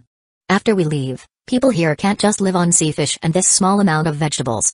If kelp can be cultivated, it would be great. Song Wen nodded but then worried, "How would you even get it?" Liang Yuan smiled, "I'll find a way." Song Wen worriedly said, "You're not planning to dive, are you? There are so many mutated creatures underwater. Don't take that risk. I heard Granny Lee say she's planning to see if she can cultivate mushrooms. The air here is humid, and we've seen mushrooms and ear fungus popping up on the floors before. If we can cultivate them, they could also supplement the vegetables for everyone." Liang Yuan's eyes brightened, "That's a great idea. It can be tried out, and if successful, we can plant them on the mountain as well. So, you won't go underwater then, right?" Song Wen hurriedly said. Liang Yuan chuckled, "You're worried about me?" Song Wen blushed again but didn't deny it. Instead, she softly murmured. Liang Yuan felt touched, smiling, "Don't worry, I know my limits." Then he changed the topic, asking about the plant room and how long it would take for a normal batch of vegetables to be harvested. Talking about serious matters, Song Wen's attention indeed shifted, and she began explaining to Liang Yuan. After a while, Granny Lee and the others returned. Seeing Liang Yuan, everyone gathered around, eagerly asking about their departure. "Mr. Liang, when are we leaving? Mr. Liang, if we leave, do we leave the plant room for others?" Chapter 148 Song Wen grateful, exploring underwater to Mr. Liang. Liang Yuan was very kind to the ants who grew vegetables for him and answered their questions one by one. One of the ants asked a question that concerned everyone the most. "Mr. Liang, if there's not enough room on the raft and some people who want to leave can't go, what should we do?" Liang Yuan was surprised and asked, "Really, there are many people who want to leave?" "I'm not sure, but after I returned, I heard people chatting, and it seems quite a few indeed want to leave. They believe in your judgment, Mr. Liang, and are also worried that after you leave, things here might get chaotic again." Hearing this, Liang Yuan couldn't help but say, "Thank you all for your trust. If there's not enough space on the raft this time, we will try to come back and take everyone in another trip. It depends on whether our journey goes smoothly. You all know how ferocious the mutant creatures in the water are, It's not a joke. We're about 30 kilometers from Yangshan and Maishan. This distance would take just half an hour by car, but on a raft, it might take half a day. So, we'll figure out a way to come back for those who still want to leave once we safely reach the mountains. Everyone felt relieved upon hearing this. It's great that Mr. Liang will come back. At least before Mr. Liang returns, the sinister people in the building won't dare to cause trouble immediately. Most of the people present were women. They had experienced the chaos during Liu Erlong's reign over the units, and knew how terrifying people's hearts could be. In times of chaos, it's the women who suffer the most. So many women were more inclined to follow Liang Yuan. After all, Liang Yuan's credibility is well recognized. At the very least, he wouldn't bully anyone, and he took good care of everyone. This is what it means to have people's support. After sending everyone off, Liang Yuan also left the plant room and walked downstairs. There are many mutant creatures in the water, it's best to scout the surroundings first before setting off. He hadn't forgotten the giant octopus monster back then and wondered if the thing was still lingering near Building 76. Now I have the evolution superpower, which allows me to evolve gills to breathe underwater. As long as I don't leave the unit building, I probably won't encounter any large creatures. Safety should still be guaranteed. Liang Yuan thought to himself as he planned to explore the situation underwater from the unit building. The internal space of the unit building was small, so even if there were mutant creatures, those with large bodies couldn't squeeze into the building. With a hint of excitement, Liang Yuan headed downward. This was his first underwater exploration since the Great Flood. He wondered what the underwater world would look like now. After a short while, Liang Yuan reached the 14th floor. In just one day, the 14th floor was also submerged, and the water level was nearly at the 15th floor. Residents who were fishing nearby greeted Liang Yuan enthusiastically. They all had dark circles under their eyes, and their eyes were bloodshot. They had stayed up all night fishing, obviously. Liang Yuan smiled and reminded them to stay safe, then found an empty staircase and immediately dove into the water. 1, 2, 3. Underwater, holding his breath, Liang Yuan silently counted the time. About 5 seconds later, the superpower spontaneously adapted to the environment, quickly evolving gills behind his ears. Immediately, Liang Yuan could feel his heart and lungs exchanging air with the outside. It seems that as long as the organs evolved before using the evolution superpower, the speed of evolution would be much faster the second time. Liang Yuan concluded that this time, the evolution of gills behind his ears was much faster than the first time. Maybe his genes had been activated once? At that moment, his eyelids itched slightly, and a protective membrane rapidly grew, covering his eyes. He opened his eyes and could see underwater. Following the stairs submerged by the flood, Liang Yuan walked down slowly. Various mutant fish swam around. Suddenly, a mutant fish seemed to notice Liang Yuan, suddenly swishing its tail and quickly swimming towards him. Liang Yuan frowned slightly, grabbed the arm-sized mutant fish effortlessly. The mutant fish struggled in his palm, its mouth opening to reveal sharp teeth. Liang Yuan pondered, I just entered the water, and these mutant fish noticed me. Can these mutant fish recognize that I'm not a marine creature? Why would they actively attack me? Feeling puzzled, Liang Yuan looked at other fish around. He quickly noticed they did not attack each other. Occasionally, the larger ones would chase the smaller ones. Standing at nearly 1.9 meters tall, he was definitely not small in this stairwell. Why did this arm-sized mutant fish dare to attack him? What was the reason? Is it because I lack the scent of marine creatures? Liang Yuan wondered, then crushed the mutant fish and threw it far away. Soon, many other fish arrived and swarmed over to devour the mutant fish. Liang Yuan hid in an underwater room, watching this scene, unable to understand the predation principles of these mutant fish. He shook his head, stopped thinking about it, and continued going down the stairs. On the way down, the rooms on the 11th and 12th floors had long been emptied by him, with nothing left inside. Reaching the 10th floor, there were many items in these rooms. From the 10th floor down, Liang Yuan had never been. When he first went out, the Great Flood had already reached the 11th floor. Looking at the water-soaked, deformed wooden floors and cabinet panels, Liang Yuan exhaled bubbles, feeling a bit regretful. Chapter 148, Song When Grateful, Exploring Underwater 3. These wooden planks, if they haven't been soaked, could still be used as lumber. After searching through 6 units on the 10th floor, he didn't find anything valuable. Liang Yuan walked down the hallway again. The underwater light had already darkened, with very low visibility. After all, it was stormy weather on the surface, with dark clouds covering the sky, so there was no light, and naturally, it was even darker underwater. Even if Liang Yuan opened his eyes, he couldn't see anything around him clearly. Fortunately, he had spiritual power, which allowed him to perceive everything within the range of a dozen meters. However, he did not close his eyes to rely on spiritual power to check his surroundings. Instead, he persisted in using his eyes to observe the dark environment. After a few minutes, the superpower in his body surged again, flowing towards his eyes. Suddenly, he felt a slight soreness in his eyes, and then his vision gradually began to recover. The surrounding darkness became less like pitch-black ink, taking on a somewhat grayish-white hue.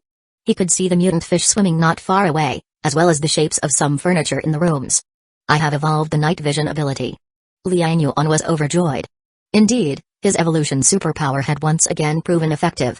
He found his superpower increasingly miraculous.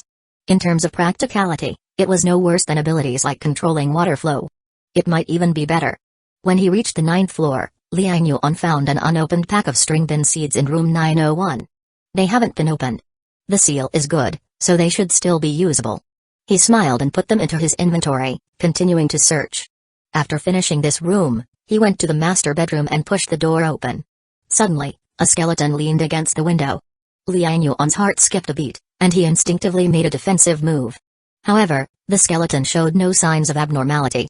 Entering the room, he saw that the skeleton had ropes on it, binding its hands to the foot of the bed. The skeleton had no flesh left, but the ribs on the chest were broken. Liang Yuan remained silent, guessing that the person had been tortured and tied to the bed. When the floodwaters rose, no one had came to bury him, and he remained in this room. The flesh was likely eaten by mutant creatures in the water. During the time when Li Erlong and his followers were rampant, scenes like this were common. There were probably quite a few more bodies on the floors ahead. Liang Yuan sighed, bypassed the skeletal remains, and scanned the room, finding nothing of value. In fact, it was indeed difficult to find anything useful. These rooms had been inhabited, and when the floodwaters rose, whatever could be taken had long been taken. Household appliances and furniture, having been soaked in water, were naturally unusable. However, Liang Yuan still stuffed all the household appliances into his inventory. They're just waterlogged. I don't know if drying them out will make them usable. Even if they don't work, maybe the parts inside will be useful. Dong Yan's brother, Dong Ji, can generate electricity. Maybe these will come in handy someday. Before the total restoration of industrialization in the future, these electronic devices are non-renewable resources. Liang Yuan knew that the more non-renewable a resource is, the higher its future value would be. Liang Yuan continued to sweep through the building, collecting electronic products while observing the mutant creatures in the water. The most common were still the mutant fish, and the deeper the water, the larger the mutant fish grew. By the time he reached around the 5th floor, there was a significant difference in the mutant fish. The smallest were over a meter long. The largest reached 7 or 8 meters. Liang Yuan looked out through a window on the 5th floor. The underwater darkness was so profound that even with night vision, he couldn't make out the full view. He could only see massive shapes flickering by. Liang Yuan exhaled a few air bubbles, letting his spiritual power slowly extend out. Suddenly, a giant fish swam within his spiritual power range. Immediately, he felt a sharp pain in his spiritual field. His heart skipped a beat, and he quickly retracted his spiritual power. Whoosh! An underwater current surged, and Liang Yuan saw the dark silhouette crash into the window. Bam! Air bubbles surged underwater, the walls trembled, and large chunks of plaster and cement fell off. The ceiling could not withstand the violent impact, crumbling and falling into the water. Thanks to buoyancy, it didn't crash down but floated around in the water, with the lighter pieces drifting to the ceiling and the heavier ones sinking to the floor. Liang Yuan quickly retracted his spiritual power, looking exceptionally serious. With such gigantic mutant fish in the water, if 2 mutant creatures started fighting, could this building hold up? Any one of these mutant creatures crashing into it might bring down a wall in minutes. Liang Yuan sighed internally, this building really wasn't safe to live in. It would probably only get more dangerous. Soaked in water long term, one strong current could destroy the entire structure. Also, that giant mutant fish just now could sense my spiritual power probing. Was that a special case, or has their level of mutation reached the spiritual realm? If all deep water mutant creatures possess such strong spiritual power, can humans really regain their dominant status? Liang Yuan frowned, contemplating the boundless ocean. Even before the Great Flood, humans had never truly explored the entire sea. Who knew how many mysterious creatures the ocean held? In the deep sea, the water pressure was immense. Even before the flood, human technology couldn't reach the deepest parts of the ocean. Now, with the floodwaters rising, the ocean would be even more vast and boundless.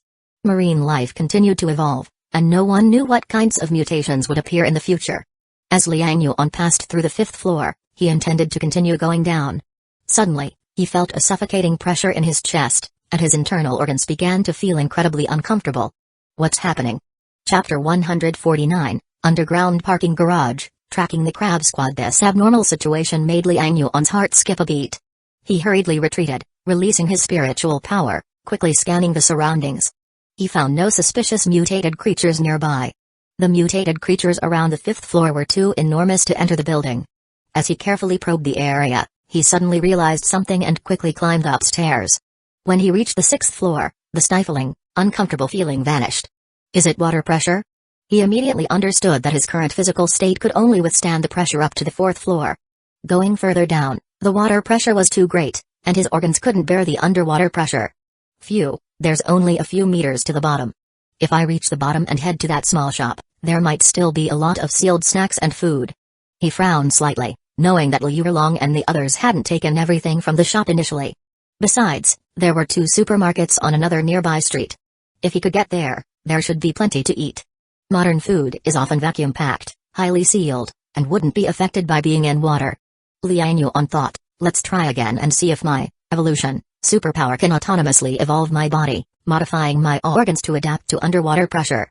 Liang Yuan immediately went down the stairs again to the 4th floor. Once he reached this level, the water pressure hit him. He immediately felt his lungs constrict. It wasn't just the pressure, the buoyancy made his body subconsciously want to float back up. Liang Yuan knew that if his physical attribute hadn't increased, with his muscle density rising and weight going up, he would have been forced to float to the surface by the 8th or 9th floor. Buoyancy is also an issue. How to overcome it so that I'm not pushed up by the water's buoyancy? He grabbed the railing, stabilizing himself, forcing his body to stay at the 4th floor. The buoyancy of my body mainly comes from internal gases. How do fish control their buoyancy? Liang Yuan quickly thought of the key point. It's the swim bladder. Fish store gases in their swim bladder to control their buoyancy and stability in water. Thinking of this, Liang Yuan looked at his own body. Are my lungs a similar organ to a swim bladder? Expelling excess oxygen, keeping only the minimum needed for basic breathing. With this in mind, he opened his mouth and exhaled slowly. Large bubbles gurgled out from his lungs. His chest cavity slightly collapsed, and the buoyancy of his entire body quickly decreased. Soon, his body stabilized on the 4th floor, no longer affected by buoyancy. Liang Yuan rejoiced, this method proved effective. At the same time, the surrounding pressure sensation lessened. Liang Yuan sensed that his superpower energy was rapidly modifying his body cells. It was quickly adapting him to the water pressure here. Has it altered the osmotic pressure of my cells? Liang Yuan pondered, feeling his whole body's density changing. The evolution seemed to focus on adjusting internal pressure, enhancing cell osmotic pressure to lessen the difference between external and internal pressure, quickly adapting to deep water high pressure. Additionally, Liang Yuan distinctly felt that his bones were becoming more solid and stable under the influence of his superpower.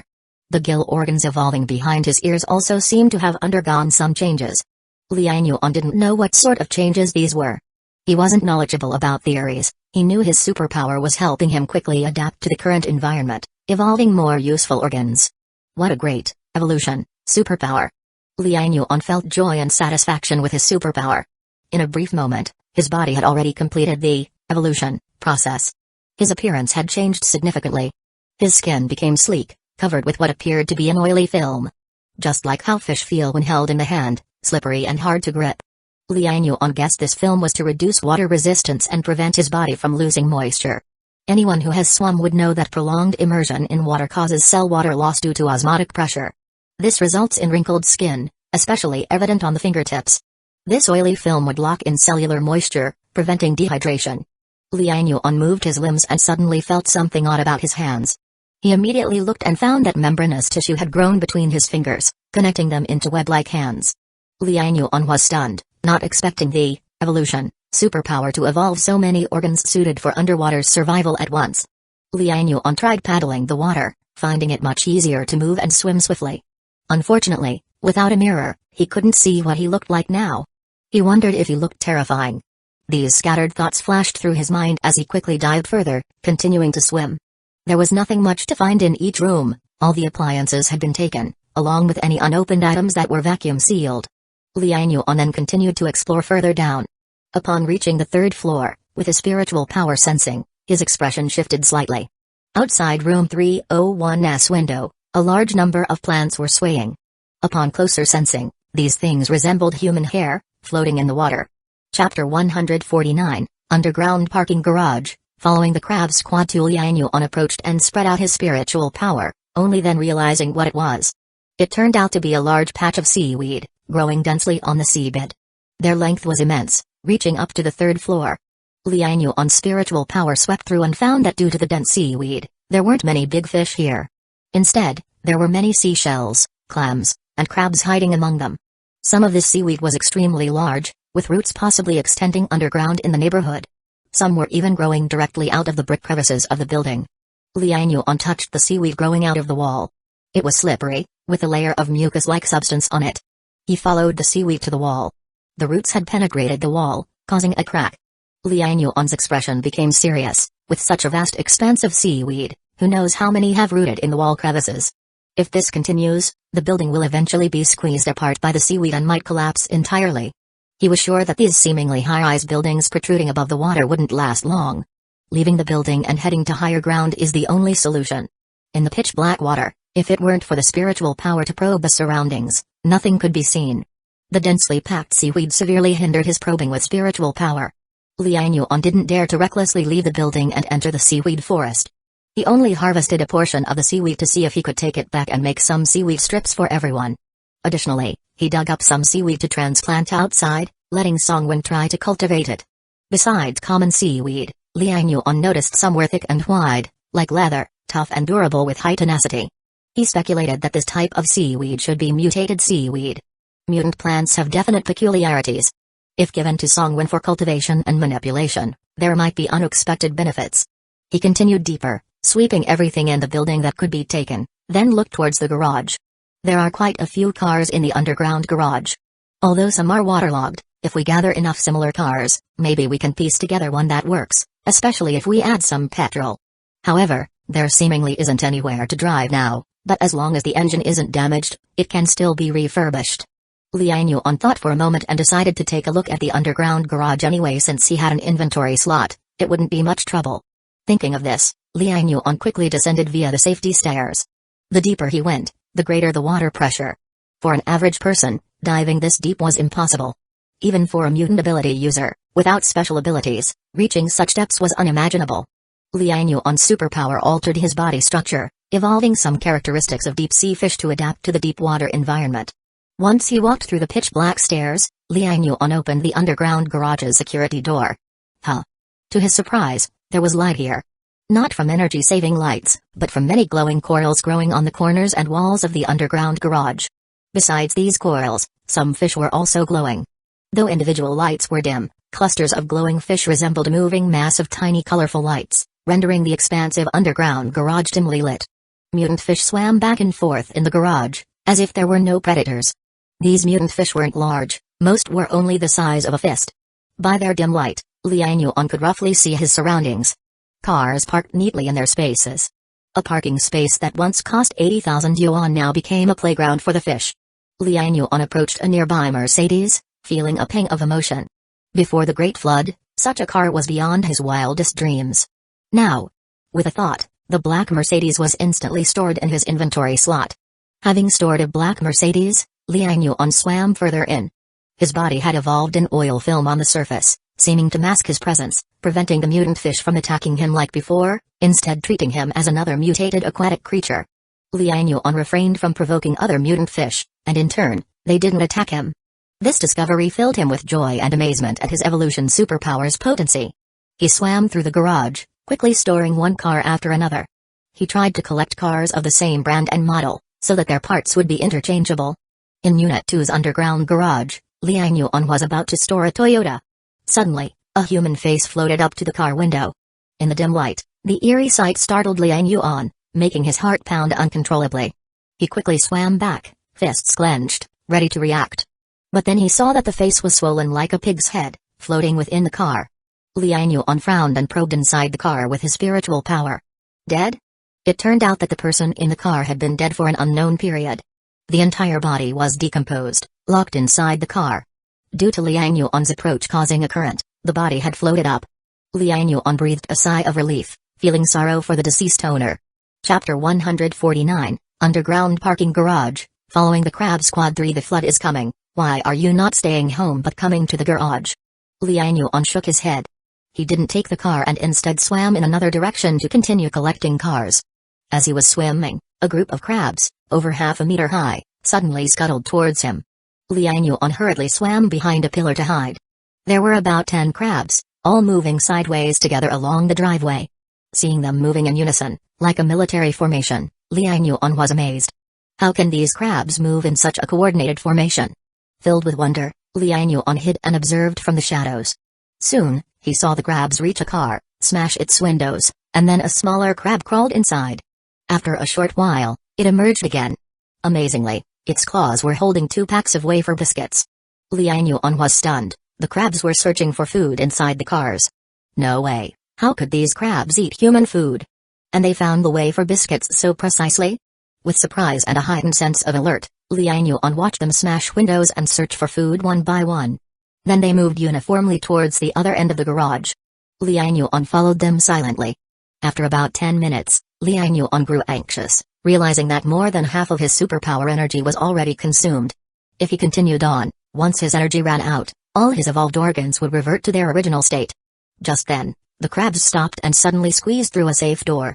Liang Yuan's heart skipped a beat. A safe door. Someone is controlling these crabs. Liang Yuan immediately thought that someone must be manipulating the crabs to search for food. But how did that person do it? A mutant ability? Liang Yuan quickly followed and looked at the signs around the safe door. The flood had caused significant peeling on the wall paint. Faintly visible on the wall was an inscription, Building 88, Unit 3. So this is already Building 88? Liang Yuan was startled. Between Building 88 and Building 76, there was barely 300 meters, with buildings 86 and 87 in between. Liang Yuan hadn't realized he had swum so far underwater. This underground garage was quite convoluted even before the flood. Without the signs, it's even more confusing now. Silently lamenting, Liang Yuan didn't dare waste more time, swiftly swimming upwards. As he ascended, the pressure within his body changed constantly, and the osmotic pressure of his cells continuously adapted to the external pressure. Around the 12th floor, most of the crabs squeezed into room 1205. Inside that room, one window was fitted with security bars. After the crabs entered, a half-meter octopus crawled out of the living room, locking the door behind them.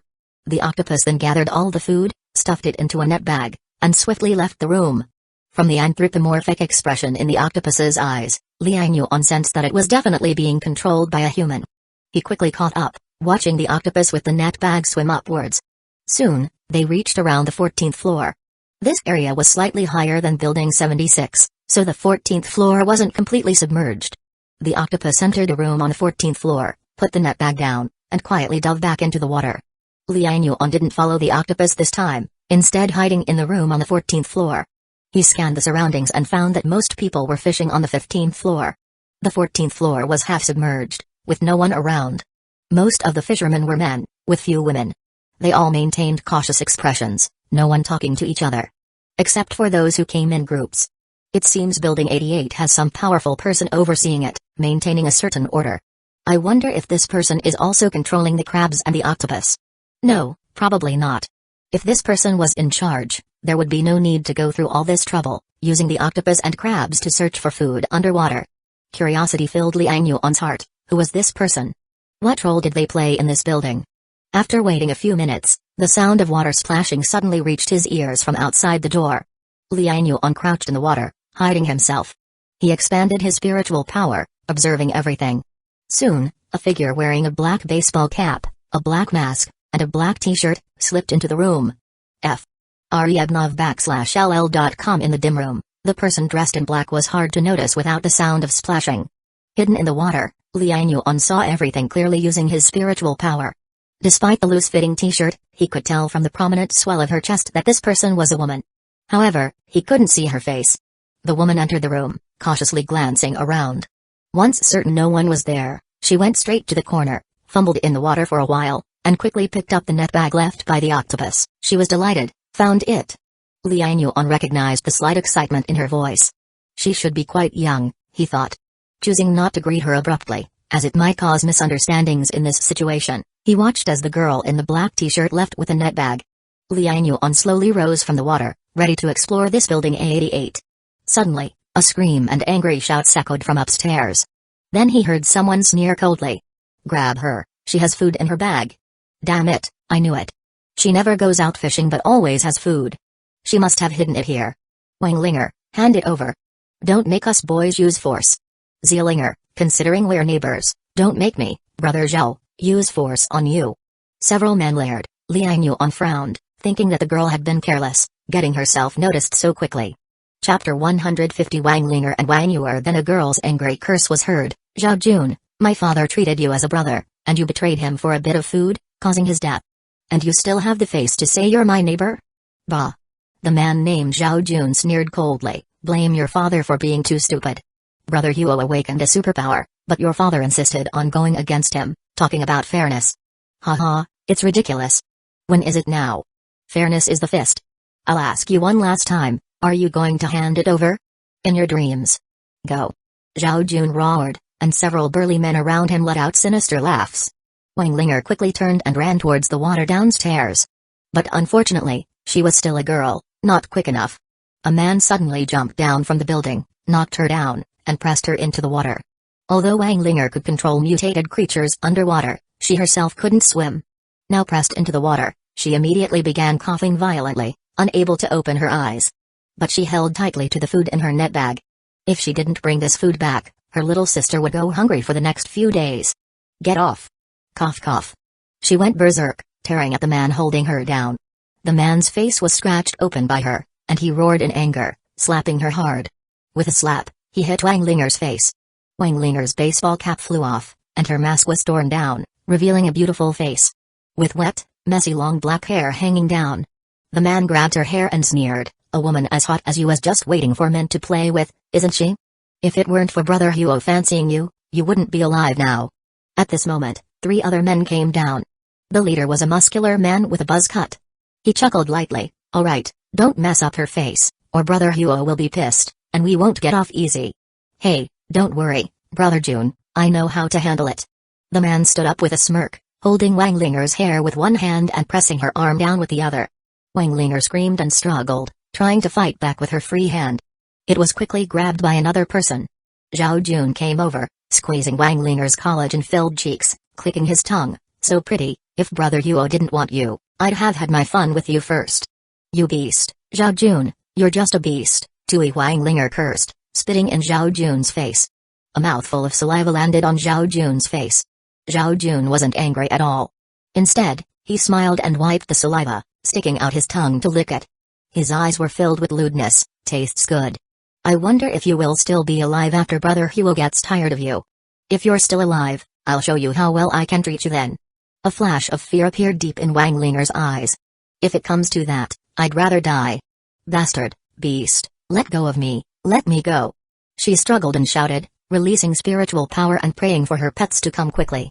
However, Zhao Jun gave her no chance and waved his hand, take her away. With that, 2 men picked up Wanglinger and walked away. Wanglinger continued to struggle but to no avail. At this moment, a voice suddenly came from the room, looks like another Liu Erlong. Who's there? Zhao Jun and his gang were shocked and quickly turned around. They saw, standing in the water-filled room, a young man soaked from head to toe. The man had a cold expression, eyes filled with killing intent. Without a word, Zhao Jun immediately said, Brother, which unit are you from? We are Brother Huo's men, you'd better stay out of this. Before he could finish, Liang Yuan suddenly waved his hand. A dagger shot out immediately. Zhao Jun hurriedly pulled a companion in front of him, shouting angrily, attack. The others rushed over, splashing water everywhere. With a swish, the dagger turned in midair, instantly slashing the neck of one of the lackeys. Blood spurted out immediately, telekinetically controlling the dagger made killing these ordinary people effortless. Seeing this, Zhao Jun's pupils narrowed slightly, you're a superpower user too. He was shocked and angry, and Wanglinger began to struggle fiercely, seeing a chance to escape. Zhao Jun suddenly gave a cold shout, delivering a hand chop to Wanglinger's neck with a thud. Wanglinger screamed and blacked out, falling into the water. Before she passed out, she only vaguely saw the man controlling the dagger, handsome and tall with well-defined features. Zhao Jun knocked Wanglinger out, grabbed this neighbor's daughter, and quickly turned to leave, not wanting to tangle with Liang Yuan. He knew very well that someone who could control a dagger with telekinesis had awakened a spirit-type ability. He was just a strength-type superpower user, and fighting such a person would put him at a disadvantage. so he didn't want to take the risk. Unfortunately, although he was cautious enough, he met Liang Yuan. Buzz. Suddenly, invisible spirit shock swept through the air. In an instant, everyone experienced intense brain pain and overwhelming nausea. The 3 people closest to Liang Yuan fainted immediately. Their spirit attributes were too weak, the gap with Liang Yuan too large. They couldn't withstand even one spirit shock from Liang Yuan. Liang Yuan ignored the people who fell into the water, quickly rushing toward Zhao Jun, who staggered and fell in the hallway. Chapter 150. Wang Linger and Wang Yuer. To Zhao Jun's face was deathly pale, his brow aching intensely from the impact of the spirit shock, causing his entire body to feel unsteady. But after all, he was also a mutant ability user, so he didn't immediately lose his combat power. Enduring the splitting headache, he suddenly threw Wang Linger beside him towards Liang Yuan. Liang Yuan frowned, paused slightly, and reached out to catch Wang Linger. Taking this opportunity, Zhao Jun got up and sprinted, shouting, "Someone come, someone, there's a rebellion."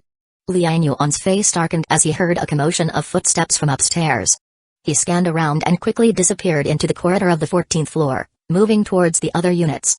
From their conversation, that person called Brother Huo is likely a superpower user, but it's unknown what his superpower is. Moreover, this is their territory, not suitable for direct confrontation. Liang Yuan was never a reckless person, and this time, he acted just to save someone. Dealing with a few people was just a passing matter. But to confront everyone in Building 88 for a stranger would be unwise. So Liang Yuan, with this woman named Wang Linger, quickly hid in the other buildings. He rushed to Unit 4 and quickly carried her upstairs. The commotion at Unit 3 attracted quite a few people, but Unit 4 was fairly deserted. Liang Yuan randomly entered a vacant room, closed the door behind him. He scanned the room, seeing that it had been abandoned, with most of the furniture moved out and the flooring torn up. Everything useful had already been taken away. He sat Wang Linger down and walked to the window, looking outside. Rain was pouring down, and he carefully identified the building ahead. It was Building 77, where Dong Yan and the others were. Liang Yuan understood his position. Ahead was Building 87, parallel to Building 77, and further ahead was Building 86, adjacent to his home, Building 76. Liang Yuan remembered that in the waters around Building 86, there were many floating jellyfish, unsure if they were still there. Back then, Zhang Lanjuan's family was exiled from Building 76, intending to go to Building A86, only to later die among the jellyfish. It seemed safer to go through the underground garage. The underground garage wasn't large, with no giant creatures lurking, and it lacked food to attract large mutated beings, making it relatively safe. With the underground garage as a passage, and his ability to dive, the entire Midu Garden East district posed no obstacles for him. Should I clear out these buildings in Midu Garden before leaving? Such a thought crossed Liang Yuan's mind. He immediately shook his head. Forget it, it's a waste of time, there might be survivors or mutant monsters in the other buildings. He currently lacked nothing, no need to waste time on this. The urgent matter was to establish himself in the Yangshan area. It's a pity there's no boat, only a raft, which can't carry too many people. Liang Yuan sighed inwardly. Population resources will be absolutely critical in the future. Especially since he needed hands to help catch fish and earn points. For now, he'll save as many as he can. Once in Yangshan, if there are people already there, it will be troublesome. Ah! As he pondered, he suddenly heard an exclamation. Wang Linger, lying on the cement floor, suddenly sat up. Her clothes were completely soaked, the black t-shirt clinging to her body, revealing her beautiful curves. Liang Yuan turned around. "You're awake? It's you." Seeing Liang Yuan, Wang Linger was shocked, quickly covering her chest, and looking at him warily. Liang Yuan didn't say much. "Let me introduce myself, Liang Yuan." Wang Linger warily asked, "I don't think I've seen you before." Liang Yuan nodded. "I'm not from Building A88. "What?" Wang Linger was startled, then quickly shook her head. "Impossible, could you have come from outside?" "More or less. To be precise, I'm the owner of a unit in Building 76. Wang Linger frowned, disbelief written all over her face. Liang Yuan didn't explain further. "Are you a mutant ability user?" Wang Linger didn't respond. "What do you want?" Liang Yuan asked. "Can you control the mutated beings in the water?" I don't know what you're talking about." Wang Linger immediately denied it, not admitting her ability. She was hiding her ability. Liang Yuan smiled, fairly certain of the girl's mutant ability. He couldn't help but marvel, in the path of mutation and evolution, all types of superpowers exist. The girl awakening such a superpower could suffice to survive in the flood-ravaged apocalypse. "Forget it, if you don't want to say, I won't ask. Now that you're awake, I'm no longer needed. Goodbye." Liang Yuan didn't waste any words, he turned and walked towards the door. He planned to go to Building 77 to see if Dong Yin and her brother had compiled a list of people to leave. Wang Linger frowned, staring at Liang Yuan's back. She didn't speak a word until he left the room, showing relief on her face. He could be Brother Huo's man, intentionally trying to get close to me. I mustn't fall for it. Wang Linger stayed cautious, but as time went on and Liang Yuan didn't return, she was puzzled. Creeping towards the door, she heard people outside, Zhao Jun apparently searching for her everywhere. Wang Linger's heart tightened. Could it be that man truly isn't with them? Chapter 150. Wang Linger and Wang Yu are three. She thought for a moment, too scared to go out just like that, so she quickly found 2 pieces of clothing in the room, hastily applied some makeup to her face, and hid all her hair under a hat before cautiously stepping out. Avoiding Section 4, she ran all the way back to a room on the 16th floor of Section 5. This wasn't her home. Her home had long been targeted by Zhao Jun. Knock, knock, knock. Sis, it's me. Sister, you're back. Excited voices came from inside, followed by someone quickly running over to open the door. Wang Linger slipped into the room and quickly shut the door from behind. The girl inside the room was about 16 years old, her face still showing signs of youth. Sis, you're finally back. I was so scared. Wang Yu, with tears in her eyes, hugged Wang Linger, her face full of grievances. Wang Linger hurriedly comforted her. Don't cry, I'm back now, aren't I? Sis, why did you take so long this time? Wang Yu asked. Wang Linger briefly explained the situation outside, scaring Wang Yu so much that her face turned pale. She quickly suggested, Sis, why don't you stay here next time? I'll go out. I can walk through walls, maybe I can find some food. Wang Linger's expression turned serious. No, you can't. What if you end up in a place with bad people? Wang Yu pouted and didn't dare to speak. When her sister Wang Linger became serious, she was really scared. Sis, that person you mentioned, is he really one of Brother Huo's people? Wang Yu quickly changed the topic, asking about the person who had saved her sister. Wang Linger shook her head slightly. I don't know. At first, I suspected him, but later he actually left without a word. Thinking back, he didn't really seem like one of Brother Huo's people. Is he a mutant ability user? Wang Yu asked. Wang Linger thought about it and nodded, probably. To save me from Zhao Jun, he can't possibly be an ordinary person. No matter what, Zhao Jun is a strength-type superpower user.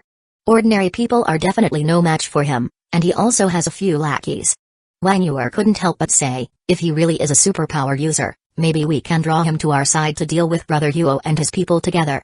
Wang Linger frowned. Let's wait and see. As long as he's still in the building, we'll run into him sooner or later. Wang Yu nodded, having no choice but to agree. In her heart, Wang Linger didn't really trust what Liang Yuan had said. This person claimed to be a resident from Building 76, but there was a huge flood outside. How did he get here? She had never seen anyone who could survive crossing the flood. No one knew better than her how terrifying the mutated creatures under the water were. Even she, being able to control crabs and octopuses, did not dare to let these creatures go to the underwater market to find food. Firstly, her spiritual power was not strong enough to control them over such a long distance.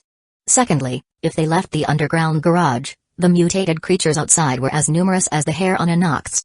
If something went wrong, the underwater creatures she controlled would be eaten. If these mutated creatures died unexpectedly and her spiritual avatar couldn't withdraw in time, it would be very dangerous for her.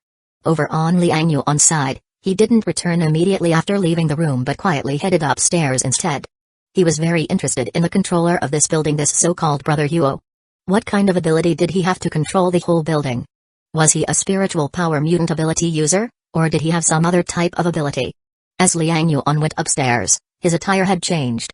His wet t-shirt had been replaced, and he had put on a hat. He carried a bucket in his hand, and anyone who saw him would think he was just a resident returning from fishing downstairs. As he walked upstairs, Liang Yuan casually observed the living conditions of the building's residents. He saw that many people had set up tents in the corridors. In the corners of the hallways, some people had taken up residence. There were almost no young women around, only some elderly people. The rooms were inhabited by some young and strong men. And the women who were nowhere to be seen were all living inside the rooms. In some rooms, one man kept 4 or 5 women. In this building, a power above all mentality seemed to have taken form. As long as you were strong enough, it seemed that you could pick women at will. Is it someone as powerful as Liu Erlong? Liang Yuan speculated that this Brother Huo was probably similar to Liu Erlong. The difference was, Liu Erlong had been killed by him. This Brother Huo seemed to have unified the entire Building 88. When he reached the 30th floor, the corridors were suddenly devoid of people. Not only were there no people, but the entire corridor also became much cleaner. Liang Yuan raised his eyebrows. From the 30th floor up, it seemed someone was specifically cleaning. "Hey, what are you doing?" Suddenly, a voice in the stairwell stopped Liang Yuan. Liang Yuan paused, his eyes flashing as he turned to look at the person. It was a man in his 20s, with a strong build and a scar on his face. He was fastening his belt as he walked toward Liang Yuan. Liang Yuan's eyes quickly glanced at the corner of the hallway and noticed a woman leaning against the stairwell wall, bare-legged, picking up some biscuits or something from the ground. Liang Yuan noticed that the woman's underwear was still hanging around her legs. She didn't have time to put them on and hurried to pick up the food from the ground. It was not hard to imagine what the two of them had been doing. Liang Yuan looked at the young man and said, "What's wrong?" The young man's face immediately showed a look of surprise as he glanced up and down at Liang Yuan, clicking his tongue in wonder. "Where the hell did you come from? How long have you been holed up? Don't you know that from the 30th floor up, it's all Brother Huo's territory? Without Brother Huo's permission, no one is allowed to go upstairs at will. Don't you know the rules?" Liang Yuan was taken aback. What kind of big shot was this Brother Huo? He acted like a local emperor, creating a personal palace for himself? Chapter 151, The Flame Superpower User, Evolution Revealed. Again Liang Yuan smiled and said, "I want to see Brother Huo." "Are you fucking kidding me? Do you think you can just waltz in and see Brother Huo?" The young man couldn't help but sneer. He then reached out to grab the bucket in Liang Yuan's hand and said, "Let me see how many fish you've caught. Leave the fish, and you can get lost." As he spoke, he reached for the bucket. Liang Yuan's eyes flashed, and suddenly he reached out and grabbed the man's neck. The young man's eyes widened instantly, seeming to want to call for help. In the next moment, Liang Yuan gently squeezed his 5 fingers. With a crack, the young man's thick neck twisted strangely to the side. No unusual sound was made throughout the process. Liang Yuan gently held him up, hooked his shoulder, and said with a smile, "Thank you, I'll head up now." Saying this, he turned around and looked at the woman standing in the hall not far away. When the woman saw him looking over, fear washed over her face, and she quickly said, "Brother Zhao, I'll take my leave now." Liang Yuan's eyes flickered, and he controlled the young man's arm, waving at her. The woman hurriedly put on her underwear and quickly went downstairs. Only then did Liang Yuan lift the young man's corpse and casually throw it outside the corridor. As a muffled splash was faintly heard, the person would completely disappear from this world. Liang Yuan clapped his hands and continued upstairs. Knowing that there were guards on each floor, he became smarter. Carefully passing through the corridors, he used his spiritual power to scout ahead and avoid the guards. He soon reached the 31st floor, where the corridor and hallways were still clean and tidy. He could faintly hear some seductive sounds coming from inside some rooms. And some people were gambling and yelling. Liang Yuan realized that these upper 3 floors were Brother Huo's crew's private area. He continued up to the 32nd floor. There were significantly more guards on this floor, even patrol teams. Each unit had 2 guards. Liang Yuan couldn't help but raise an eyebrow. This Brother Huo seemed to take his safety very seriously. Has he been burned before? Liang Yuan deftly and quietly took out a guard in one of the units, then quickly headed to the rooftop. He was extremely fast, making no sound throughout the process, so none of the many guards on the 32nd floor noticed. Upon reaching the rooftop, Liang Yuan found the door was locked. He effortlessly twisted the doorknob open and ascended to the rooftop. Torrential rain poured down, and the rooftop was cluttered with flower pots, plastic boxes, and foam boxes. It seemed someone had been growing things on the rooftop before the Great Flood. Brother Huo's group evidently hadn't tidied up the rooftop, ignoring the dirt and such up there. Liang Yuan casually gathered the flower pots and other items, taking all the soil with him. Too bad there are no mutated fruits. He felt somewhat regretful. He remembered that after killing Wang Zi, he once found a mutated fruit on the roof of Building 76, which he gave to Zhao Kai. Unfortunately, he wasn't always lucky enough to find mutated fruits. Walking on the rooftop, Liang Yuan released his spiritual power, probing into the rooms below. Through the floors, his spiritual power's range was significantly reduced. Originally, with his spirit attribute of 15.1, his range covered an area of 15 meters. But due to the floor's interference, his spiritual power was cut in half, leaving only a range of 7 to 8 meters. Fortunately, the building's height was only 4 to 5 meters, which was enough. As he probed with his spiritual power, his expression grew increasingly grim. On this 32nd floor, in 6 units, every room contains women. This Brother Huo fancies himself an emperor, using this entire floor as a harem. Probing through, Liang Yuan finally found a short middle-aged man in room 3212 of the 6th unit. This middle-aged man was about 1.65 meters tall, with red hair and large eyes, giving off a very aggressive vibe. At that moment, he was in the room with 2 teenage girls. Neither was wearing any clothes, their arms and legs tied up, one hanging from the ceiling and the other bound to the bed. This man must be the so-called Brother Huo. Brother Huo was naked, holding a whip in one hand and a candle in the other. With a perverted grin, he thrust on the bed. From time to time, he used the whip to lash the girl hanging beside him. The girl immediately screamed in agony, which only excited him further. Red whip marks appeared on the girl's smooth skin. The girl cried in pain, begging for mercy. However, her cries did not stop Brother Huo. Instead, they made him laugh maniacally. Help, help. Please spare me, Brother Huo, sob. Ha ha ha, bitch, scream louder, louder. Brother Huo laughed savagely, then suddenly opened his mouth. From his mouth spewed a sudden jet of flame.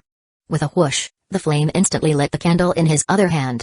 In an instant, the wax started to melt and drip. Drip by drip, the hot wax fell on the woman's skin on the bed. The woman immediately screamed in pain.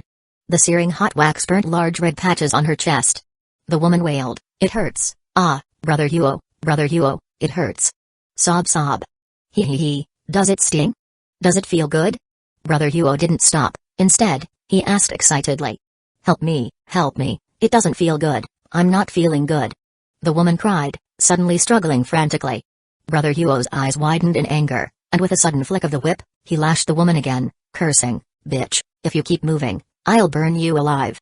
Chapter 151, The Flame Superpower User, Evolution revealed again, Part 2. He swung the whip, and suddenly, the whip ignited with flames. With a loud whoosh, the flame whip made a thunderous crack in the air. The woman on the bed screamed in terror, but did not dare to resist any further. She could only bite her lips hard, letting the hot candle wax drip onto her chest. Tears flowed uncontrollably from the corners of her eyes. Humiliation and pain made her wish for death at that moment. She closed her eyes in despair. However, Brother Huo's angry voice rang in her ear. "Fuck you, who told you to close your eyes? Open them. Look at me. Watch how I fuck you, ha ha ha." The woman trembled, her face full of pain. But she didn't dare not to obey, she could only open her eyes and look at the hideous face she loathed. She forced herself to divert her attention, her hollow eyes fixed on the ceiling.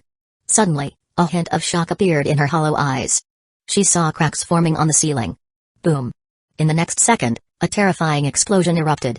The ceiling shattered, and those cracks burst open. Immediately, a large amount of cement chunks fell. The woman screamed instantly and hurriedly closed her eyes. She then felt Brother Huo, who was pressing against her, suddenly pull away, accompanied by a loud roar. Fuck, ho. She quickly opened her eyes to see a steel rod shooting down from the broken hole in the ceiling. Brother Huo quickly retreated, swinging the whip sharply. With a loud whoosh, the whip turned into a chain of fire and wrapped around the steel rod. As Brother Huo tugged fiercely, the steel rod whined, spun in the air, and was slammed back towards the hole in the ceiling. Ding! Another steel rod crashed into the ceiling. The two steel rods collided in the air, producing a crisp metallic clash. The disparity in power was evident. The person above the ceiling had much greater strength. The steel rod from above directly knocked away the one thrown by Brother Huo. However, the flames on Brother Huo's whip surged, and enormous waves of flame surged towards the hole in the ceiling. Instantly, the heavy rain above the hole evaporated into steam, rapidly rising. A thick fog enveloped the hole, obscuring the scene above. Fuck you, wait for me. Brother Huo roared in anger, turning and rushing out the door. His underlings quickly gathered outside. Brother Huo, what's going on? Brother Huo, what's that noise?